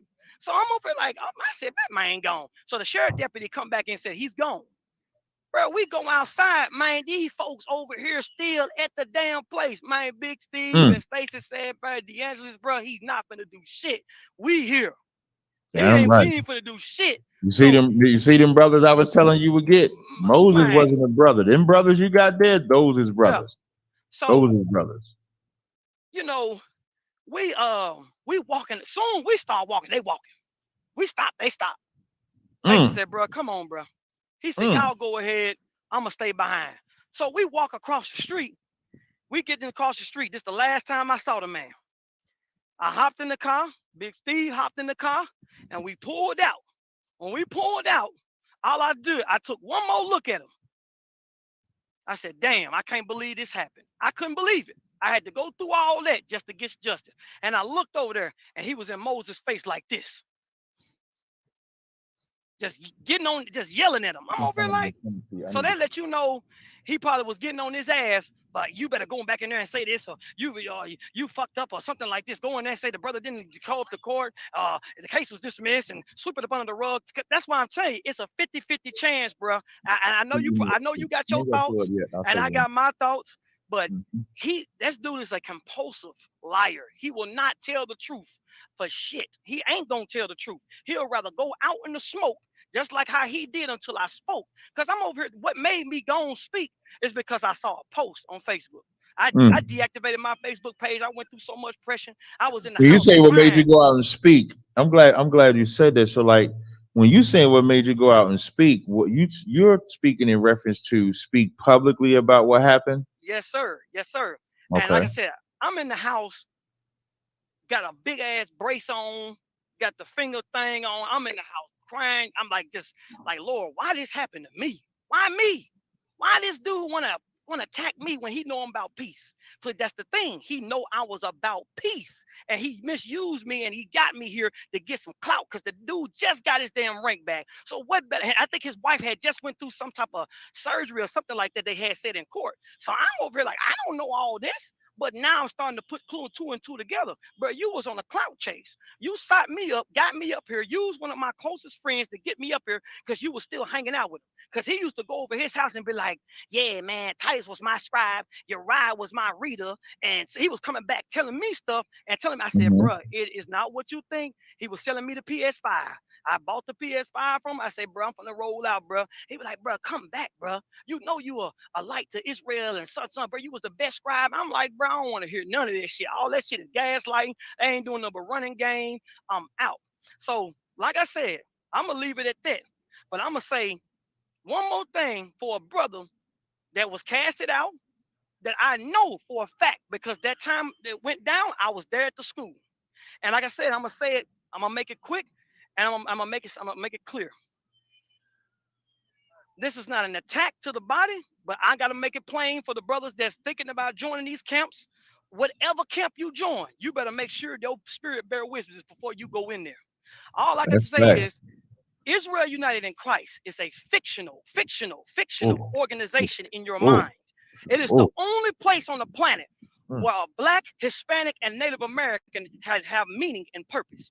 When you walk inside that school, you'll see these garments and these brothers up there looking all majestic. Sisters, I'm over here taking photos and stuff of the leadership. I don't heard girls walk up to the sister, no, walk up to the sister, girl, look at that dick prick in that garment. I'm over here like, damn, that's how we doing it? Like, I don't heard this stuff.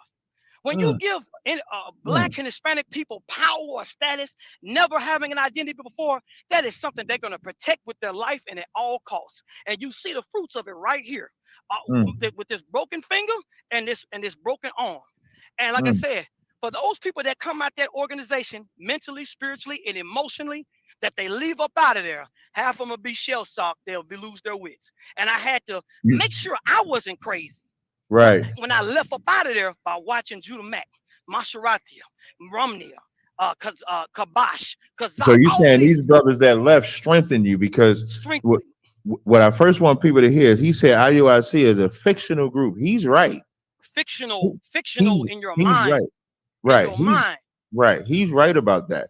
And what he's also right about is what he's saying is that when you leave, you be so indoctrinated that when you leave, you're going to go through the depression. Because I can only imagine on the way out, it's not like you walk through the door, close the door, and that's it. I can imagine they telling you of everything that's going to happen to you.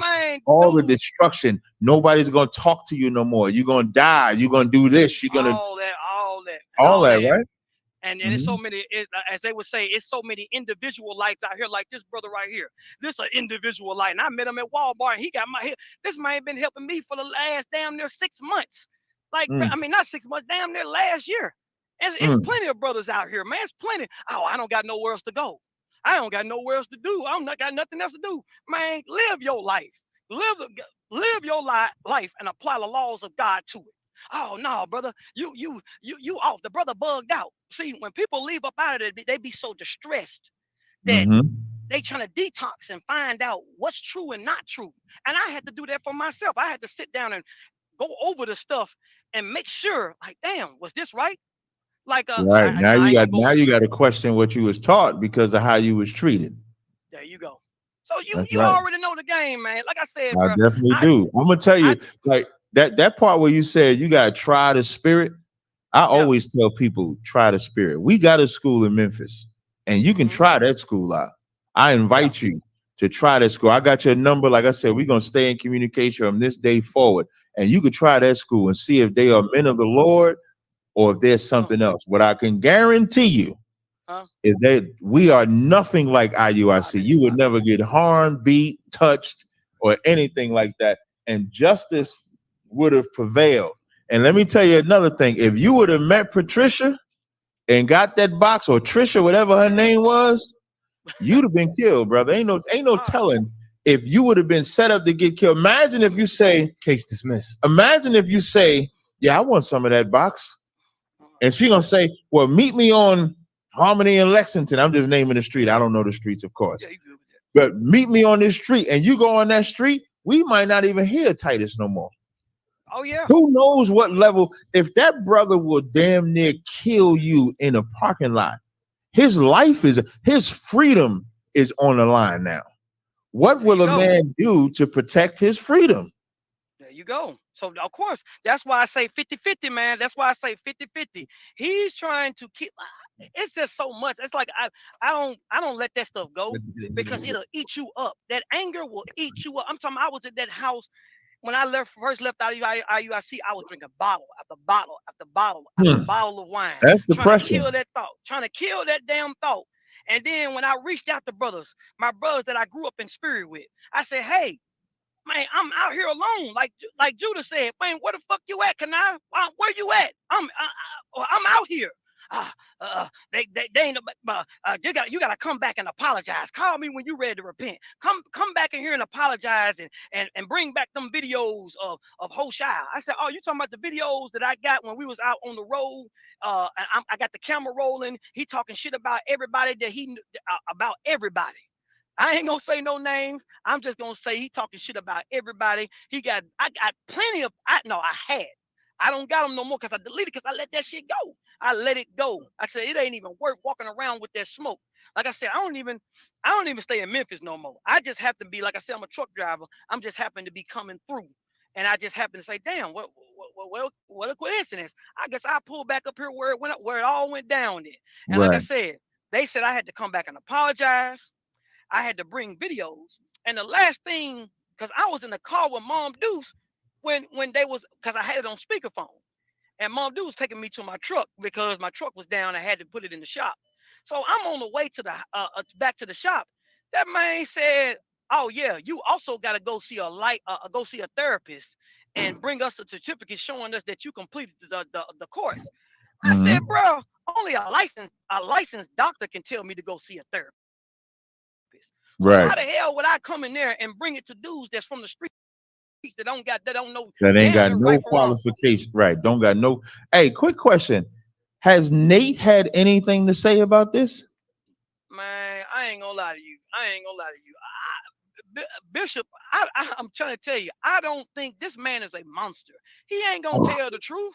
He is not gonna tell the truth. He's not gonna tell the truth, man. Like I said, I got respect for all the leadership in IUIC because they taught me, they know who, you know what I'm saying? Hey, brother, I'm gonna give you another drink. Go ahead. Like, the respect that you have is because you was in there, and like you said, when you leave, you go through like the separation, PTSD you mentioned. Correct. The respect that you have is because of the love that you had for the brotherhood when you was in there. The reason why you got to lose that respect is because they did nothing for you. That's why I asked you, what did Nate do?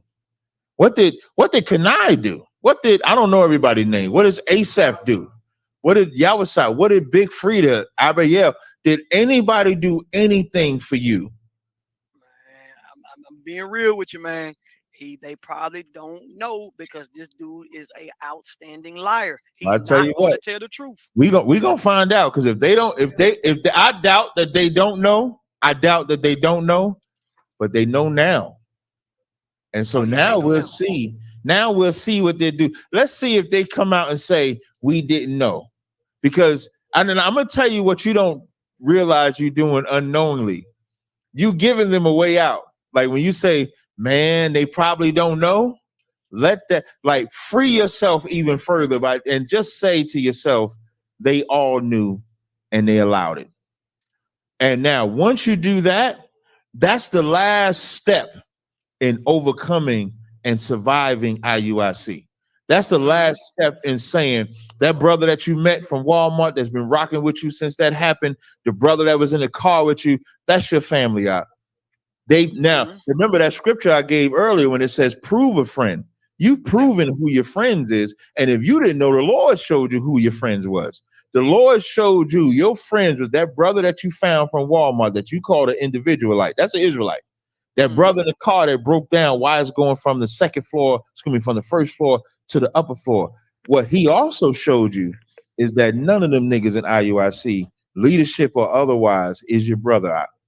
And you can free it, and you can free, you know what I'm saying? And then you can free yourself from that. Because if none of them gave you a phone call, did a follow-up, did a checkup, because if he gotta go to court, they know if he got arrested, they know he got arrested. They cops, they former cops. Ain't no way in hell they don't know what's going on, and to not even give you a phone call or do anything like that, it shows that they don't have that care. And what they would have likened is if nobody ever known. If Judah Mack, big up to Judah Mack. Judah Mack deserves all the props in the world, because without Judah Mack, I don't know. And here's how you know men of action.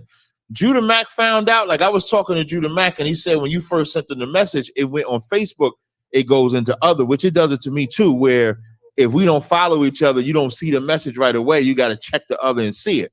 When he saw it, he immediately took up the mantle. When I saw it, I immediately took up the mantle. Now, we don't know you. I don't know you. I don't know Judah Mack. But I saw a crime being committed against a brother, and it provoked me to do something about it. Meanwhile, these brothers that you call brothers, that you still hold in high regard, and that's honorable. Like, you know, David held King Saul in honor. Even as Saul was killing him, David still called him the Lord's anointed. So I'm not saying you wrong for the spirit that you're carrying, but you're gonna have to free yourself from that spirit, because that spirit may allow you to fall asleep to what IUIC might do next, because they're not done, because this court case is not over, right? Oh no, he go back to court next Wednesday. So next Wednesday we go back to court. So if this court case is not done, don't rock yourself to sleep. We could say fuck Moses. We could say fuck IUIC. We could say fuck Hosea or Sexual Chocolate, Abiel. Fuck all of them, because you deserve justice. In this matter, you're the one that got attacked, that got set up. First of all, you got set up by IUIC member convincing you to come to the movie theater in the first place and using kids as an excuse. Then he disappears. Then you got Moses and this Hosea cat. Hosea, sneaks you, knocks you out, breaks your arm, hits your head. Moses lies on a stand. Fuck them. They don't deserve no love whatsoever. Your family. Go ahead, and then they tried to set you up. You understand? Like, I don't think you understand it. If you would have went to meet Patricia that night, you would be dead and the case would be closed. And I'm listen, I know I done probably said this a lot, but I can't thank you enough for speaking out. Without a brother like you speaking out, you know what they would say about us? Because I a couple years ago, I don't know if you know this story or not, but a couple years ago, Nate, when he was a detective, these two brothers in New York City had sued him for falsely arresting them. And I remember Gina Blue had brought that out. I remember that. Gina Blue brought that out. Now, I'm gonna tell you, there was a brother in my school in New York City. He was in my school. I named him. Listen, I named him, his mother, his grandmother, his father, and his sister. I named all 5 of his family. When I say named them, I gave them their Hebrew name, raised them. I remember that brother was crying because his mother and father was constantly fighting. And I used to have to counsel to get them to stop fighting. He crying in the damn rec center to get them to stop. And then I started noticing a change. And when I spoke out against against Nate locking those brothers up, he told me I shouldn't have spoken about it because they was Israelites. That brother ends up leaving IUIC, took his whole family with him, went to IUIC. Now remember, you mentioned about the PTSD. I can't fully tell you what happened to him. What I can tell you, though, he was a runaway. And I know he was a runaway because his family put up missing pictures in New York City train stations because he was a runaway. Then he called me, like he called me out the blue, said he want to take me to dinner. I thought that was pause, me personally, man asking another man to go to dinner. And then when I started talking to him, he got kicked out of IUIC. He was a manic depressive. He was schizophrenic. He was all over the place. He's sending me naked pictures of him, not Rod naked, but he's sending me his chest and smiling and all manner of stuff because the demons that dominated him from being a part of IUIC. Brother, thank the Most High that them demons didn't destroy you.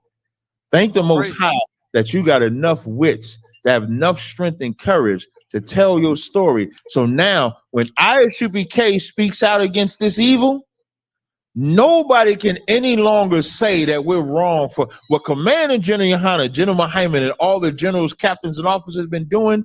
You are the proof that we right out. You are the proof that we right. And sometimes, in the scriptures, Meshach, Abednego, and they went in the fire. You familiar with that, right? Yeah. But the Lord was with them in that fire. So you don't think fire burns? Fire can burn. But if the Lord is with you, you endure some burning for a little bit, but you'll come out a more purified man. And that's what you'll be. You are going to be such a great man, an example of a man that stood with the Lord. You did not lie for Hosea.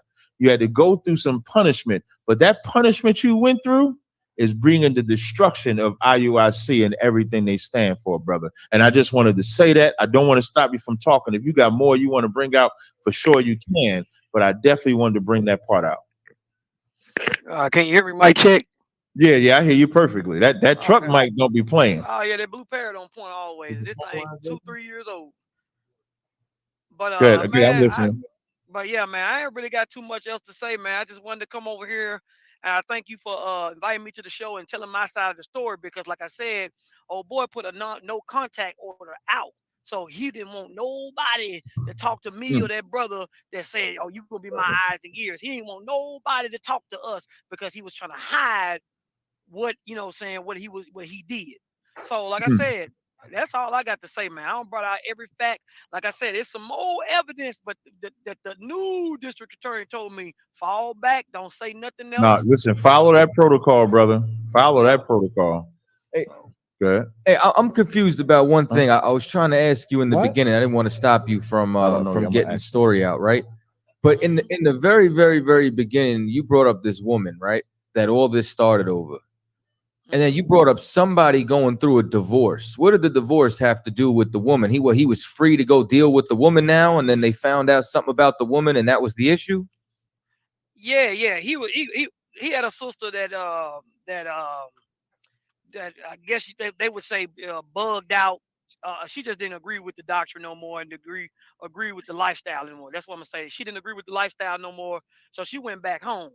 And he was open to marry again, and he didn't want to make the same mistake twice because when I got they let him divorce her, so they allowed him to divorce her. So divorce is permitted, and then because he was free, that's when he started investigating the sisters so he wouldn't get another bug out. correct. Okay. That's exactly what it was. Because the second time I got demoted, he stayed at my house. So he was like, Titus, what you get demoted for? Man, such and such, man, I'm going in, letting them know. He was like, damn, he wasn't even studying then. But the third time I got demoted, he had called me and was like, hey, what's up with that sister such and such? I was like, yeah, woo, woo, woo, woo, woo, woo, woo. Oh, man, I almost said his name. What's the name? Didn't tell me nothing about that. I sat there and was like, well, there you go. Now you understand why I fell back. But when she got caught up, I had two captains, and he was one of them, came to me and told me everything about the girl. He's the one that told me everything about her. But when she got put out, both of them called me and was like, well, see, I told you you need to listen to me. You need to listen to me, bruh. I got you, bruh. All these single sisters, always laughing and shit. I don't, What like do I you said, mean by bro. he got you with the single sisters? Oh, he think he just a man. He got all the women. He Who got all the singles. women? O'Shai. He think he got all the women. He can hook you So up, match make sexual you up. chocolate. Wait, but we got it now. Now this part I got to break this down slow because IUIC said you can only have one woman, but you saying he got all the women. No, not like that. He got all the women like as in like he got the single sisters like he know they profiles or whatever. So whatever type of girl you like, he'll point you in that direction. But that's just game to get you to lower your guard so you can trust him more. Pretty much gaslighting. And then I just want to verify one other thing. If you could tell me this about marriage, I met a brother in IUIC, and he told me he went to live in a homeless shelter, and I said, "What you doing in the shelter?" And he said, "They won't let me marry this sister if I live at my parents' house. I have to have my own apartment to marry." Man, I had all that, and it was so much. Sisters was hitting me up, FaceTiming me through Wait, Facebook. so that's confirmed. So if you were to live at home, you can't live. You can't be. You gotta have your own. Which I agree. If you're gonna be in there smashing, bro, you gotta have your own space, your own. You know what I'm saying? Your own property. I agree with that. You gotta have your own. You can't be in somebody else's house doing the do. You need to No, have I got your you. own. But what I'm saying is they'll forbid you to marry until you do. Hell yeah, and they will hold you back. If they bring you a sister, say for instance, Cap, he bring you a sister, and you say, I'm not interested. I want a dark skinned sister. Oh, okay, we want to hook you up with a light skinned sister, but you reject this dark skinned sister, or whatever I said, because I'm watching where he going and stuff, making sure he don't hit these buttons. You rejecting, you want this type of sister. They'll keep that sister away from you and keep you and make you wait even longer to make you more submissive, to make you submit to their will. and say, if you don't take what they give you, you rebellious. So that arranged marriage thing, like I said, man, it's a beautiful thing. Marriage is a beautiful thing. I ain't got nothing against that because I want to be married. I'm still single, but these women out here, it's a different ball game. So, oh yeah, they choose your wife. So pretty much, let's say for instance, handsome brother. You hook a handsome brother with a ugly sister, so that sister can pull you back in if you try to leave. Because she knows she wouldn't have got this dude unless she was in here. You gonna hook a pretty ugly dude up with a pretty Sure. girl just to keep them pulling back in. Because it ain't a you, bro. It's a constant competition in there. It is a constant competition in there. So they It's take the constant. ugly. So they put an ugly with a pretty to keep the ugly in line. There you go. You see how there's a push pull in there? God. Them folk cold as hell at what they do, man. And like I said, they'll be like, "Oh, this brother don't went left. We ain't doing nothing like that." Dude, bruh, it was so many sisters. When I got cast up and they put the little picture up on me and on Telegram saying I was out, it was a lot of sisters FaceTiming me, sending me messages talking about some, I want to be with you. I'll leave this place for you. I said, sis, I was telling all them sisters, I said, nope, because my mind not right. Man, them sisters was applying so much damn pressure because I'm out. But my mind wasn't damn right because I got casted out, sought up by a brother I love. I'm talking about it's just so much dealing with them with that camp. Like I said, I ain't got nothing against IUIC. I'm straight. I don't move on with my life. I flushed that down the toilet. Only reason why I'm on this platform is because I want to bring out the truth within the situation that happened with me. Like I said, I let that stuff go, man, because it's gonna eat you up if you don't let it go. And I had to realize. One more thing. I had to realize it wasn't. I did all. I mean, they had some messed up ways and they did some things to me, but I had to realize you need to keep your circle small. You need to walk more circumspect. You need to walk a fine line. Now I know why it was me. And when you accept that L and you take that L, and you realize you're gonna let off a lot of steam and you're gonna start to reevaluate your own self. No, you not your own selves. And I learned that, and that's when all the anger and shit left me. So now, quick question. Go ahead. That back to the text message that you got. What do you think would have happened if you would have ever, like, if you would not have let the authorities, if you wasn't up on game, if you would have got that text about the vagina and you would have pursued it, what do you think would have happened to you? Man, it would have been flipped back around.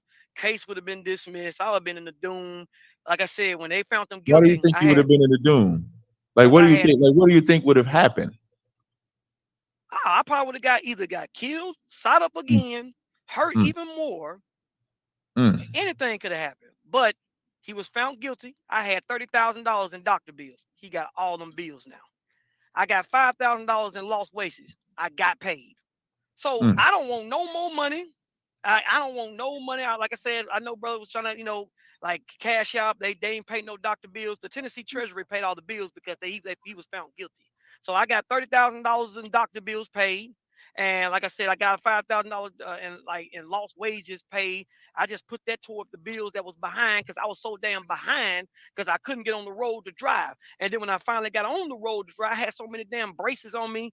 I was out there delivering pieces with that broken arm. And it was like, man, it was a Edomite, man. It was funny as hell. I pulled up to the house. I was like, yes, sir, got your order here, such and such, such. I'm over here doing a little protocol of job. And it was like, Esau was like, man, did somebody like whoop your ass? I said, yes, sir, he sure did. He was like, oh, man, I'm so sorry, man. I did not mean that. I said, dude, you fine. He said, what happened to the guy?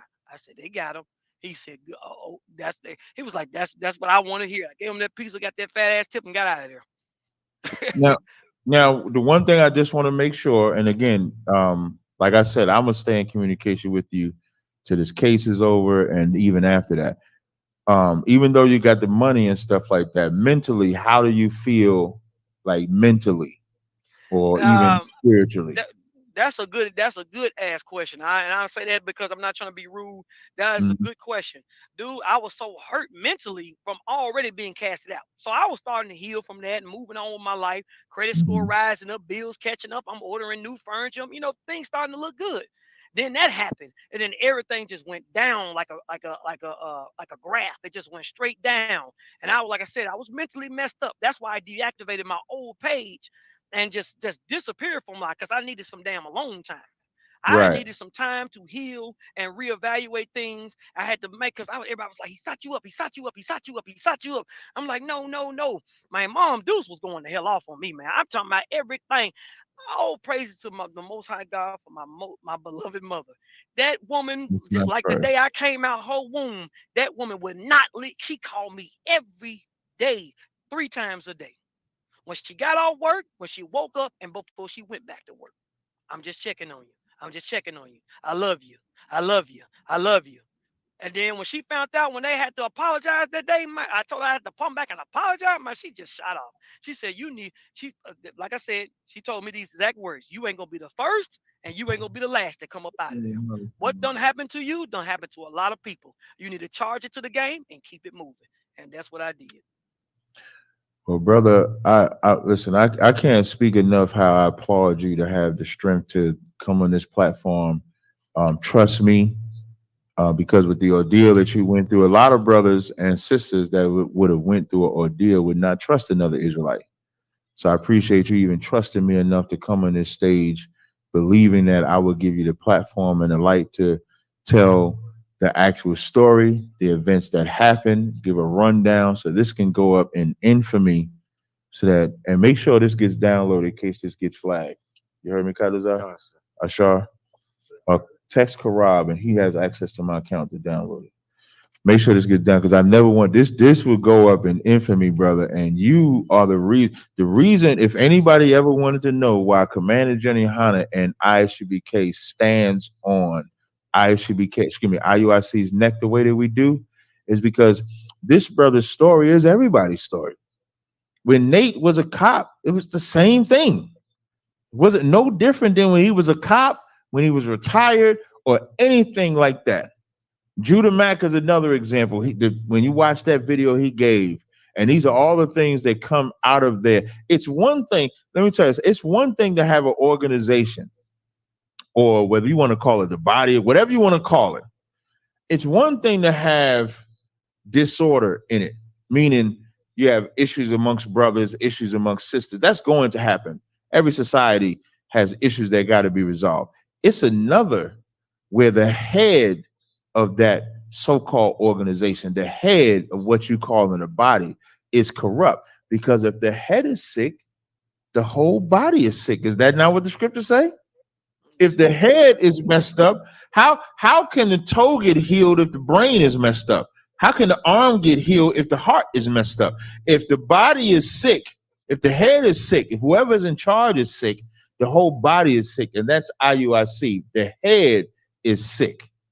So, brother, I appreciate it. Make sure, you stay in touch with me, please. I know you said you got the court case next Wednesday. I want to get an update on that. If you ever need a voice to speak, you can always call me. We can do something again. Maybe we do something after the case with, get an update next Wednesday. Maybe we talk about it Wednesday night. We talk about it again so that the people could be updated on that. I'm going to give you an update now. So the first 2 court dates is a losing case. It's a losing case, so I don't think nobody wants to represent them because it's a losing case. It's an open close.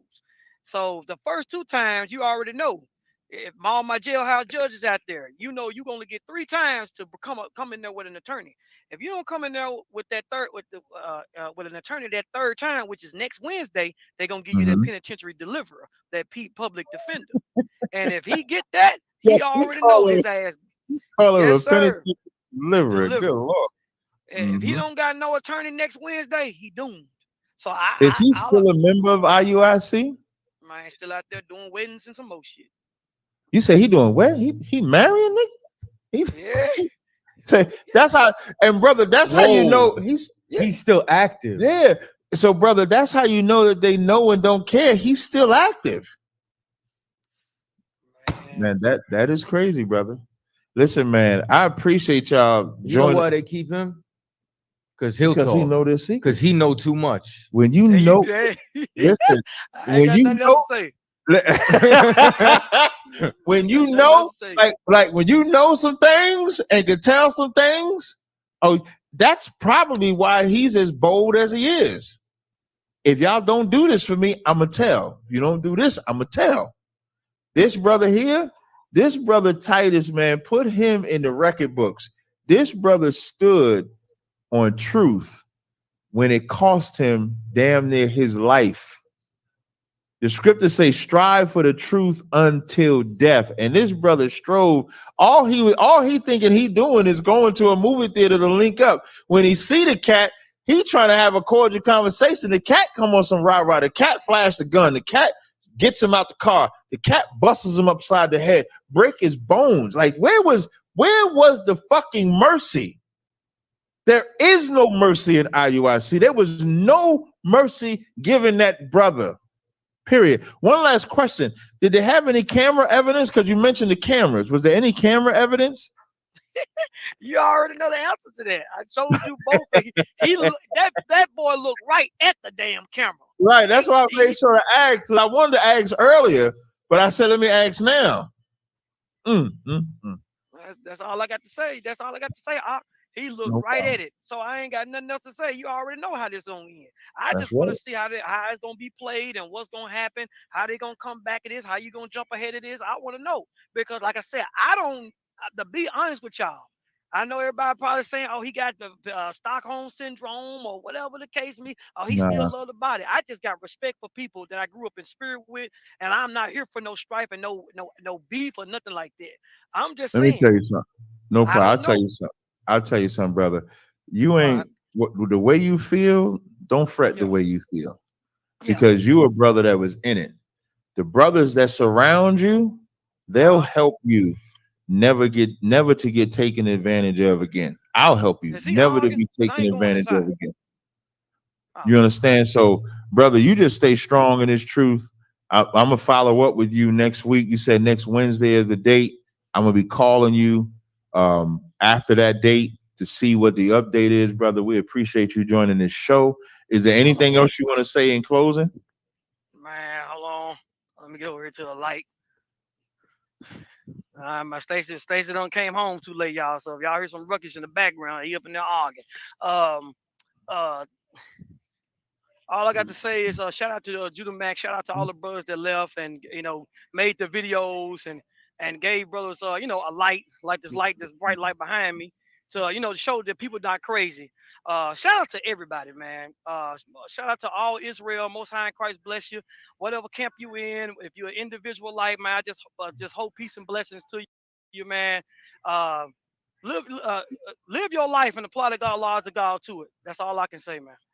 Most High in Christ, brother. I appreciate it, man. Lord be with you, your family, your mother, them brothers you got with you, man. Lord, may the Lord bless, heal, shield, and protect everything about you. And just know, if you need anything, you can contact me, and whatever we can do for you, we would do. But I would definitely be staying in touch with you. We appreciate you joining us tonight.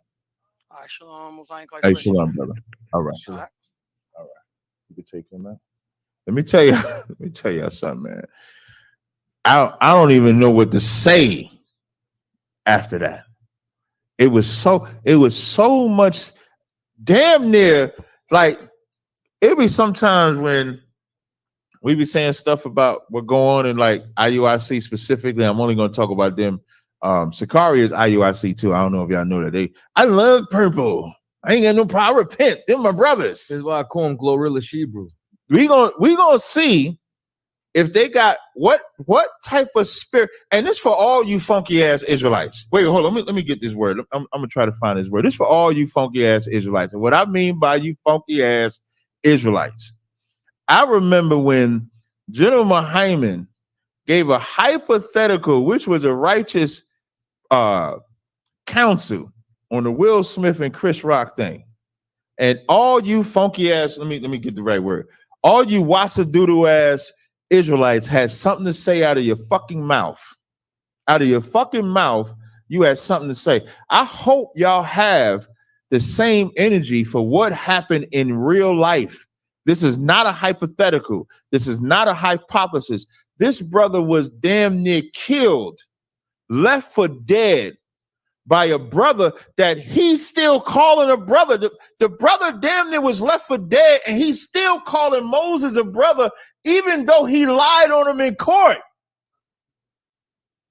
He's still trying to defend Nate and the leadership, trying to say they don't know. That's how honorable this brother is being. In his own words, the PTSD that he says everybody goes through when they get separated from, that's his own words saying that. I hope y'all had the same fucking energy, because if not, when we say we're not affiliated, now y'all see why. This brother deserved all you Israelite groups out there to do just what I did.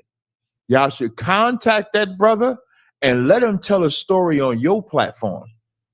IUIC needs to die. You cannot do that to a brother.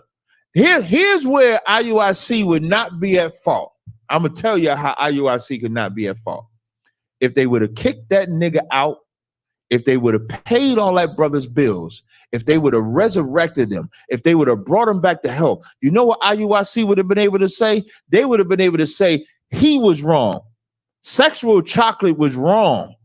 And that can happen anywhere, but we judge the matter righteously and we revive that brother. They didn't do none of that. They kept this shit under the rug. Who knows about this story? Nobody. Who cares about this story? We'll find out. If I don't see you nut-ass Israelites talking about this like y'all talk about everything else, it's going to say a lot about y'all. It's going to say a lot about the respective persons. I normally don't care. I normally do not care. I don't care. I remember, listen, Commander Jenny Hunter going to be on CHAATAZA channel tomorrow, 8 o'clock. Commander Jenny Hunter is going to be on CHAATAZA's platform. So CHAATAZA says, Cap, I need you to give me some questions to ask. It don't just have to be Bible-based. It could be other based. One of the questions I got on there, and this is the only one I'll say that I personally made sure I wanted to put that on there, was that goddamn COVID-19 vaccination. When that COVID-19 vaccination, when Commander Jenny Hunter's position was take the vaccine, you got COVID, take the medicine to fight it. You Israelites lost y'all damn mind. Some Israelites said we was going to die in 6 months. Some Israelites said if you take that vaccination, you're going to die in 6 months. Don't nobody even be talking about that. No, nobody even talking about the vaccine. Nobody, who talks about the vaccine anymore? Nobody talk about it. Nobody talks about it at all. But nobody apologized for the vitriol that y'all gave Commander Jenny Hunter. Nobody did it. But y'all make all the videos. Y'all give all of y'all selves a pass for the evil that y'all do. We do not. If I do something evil, let me tell you something. If I do something off, I'm going to get checked for it. I'm going to get disciplined. I'm going to get checked. We don't allow evil to take place, no place, in our school, in our nation, or anywhere else. We'll see if y'all do the same. Because I'm going to watch this time. I didn't care about none of that. I remember when I went into them Israelite rooms on Clubhouse and they was all crying because General Muhammad said, go get the best crack and all that stuff. And I went in the room. And you know what I said in that room? I don't care what you think. What I said was verbatim, don't follow us. Don't follow us. Don't listen to us. Don't watch our videos. Don't look our teachings. We don't need a salute. If y'all that mad over this breakdown, we don't need none of us. That's all I said. I didn't care. But I'm going to watch y'all on this. I'm going to watch y'all. And I'm going to see if y'all love Titus like I love Titus. I'm going to see if y'all hate wickedness like I hate wickedness. Or we'll see if y'all love and have respect to persons like I know you do. Before we end, Ashar, you got that song? Play the song, please. Yeah. Hey, Cat. Long with these niggas, man. First off, no need to go back and forth with the scriptures, because every time you niggas talk, y'all just proving you wicked. Really? See, the UPK name was mentioned by some Israelite group who called a leader a bishop. Really? And what I'm stating is all facts. You lost that. UPK, that's them hard cats. Cross that, said the show the David was Molech. Stop that. Hope you told Esau that when you got your cop badge. Hypocrites, that's that shit we don't like. Fraud niggas, that's that shit we don't like. Come on, man. You Tom Clancy niggas cause division. Bunch of wicked ass niggas in your spirit bear witness. That's what's wrong with you boys. Let a man check you. Foot on their neck, applying all this damn pressure. No regard for the black times the clan gathered. That's the shows how you feel about your ancestors. If you really in these streets, where your teaching's at? If you really men of war, where your Mitri at? Brotherhood and loyalty is you teaching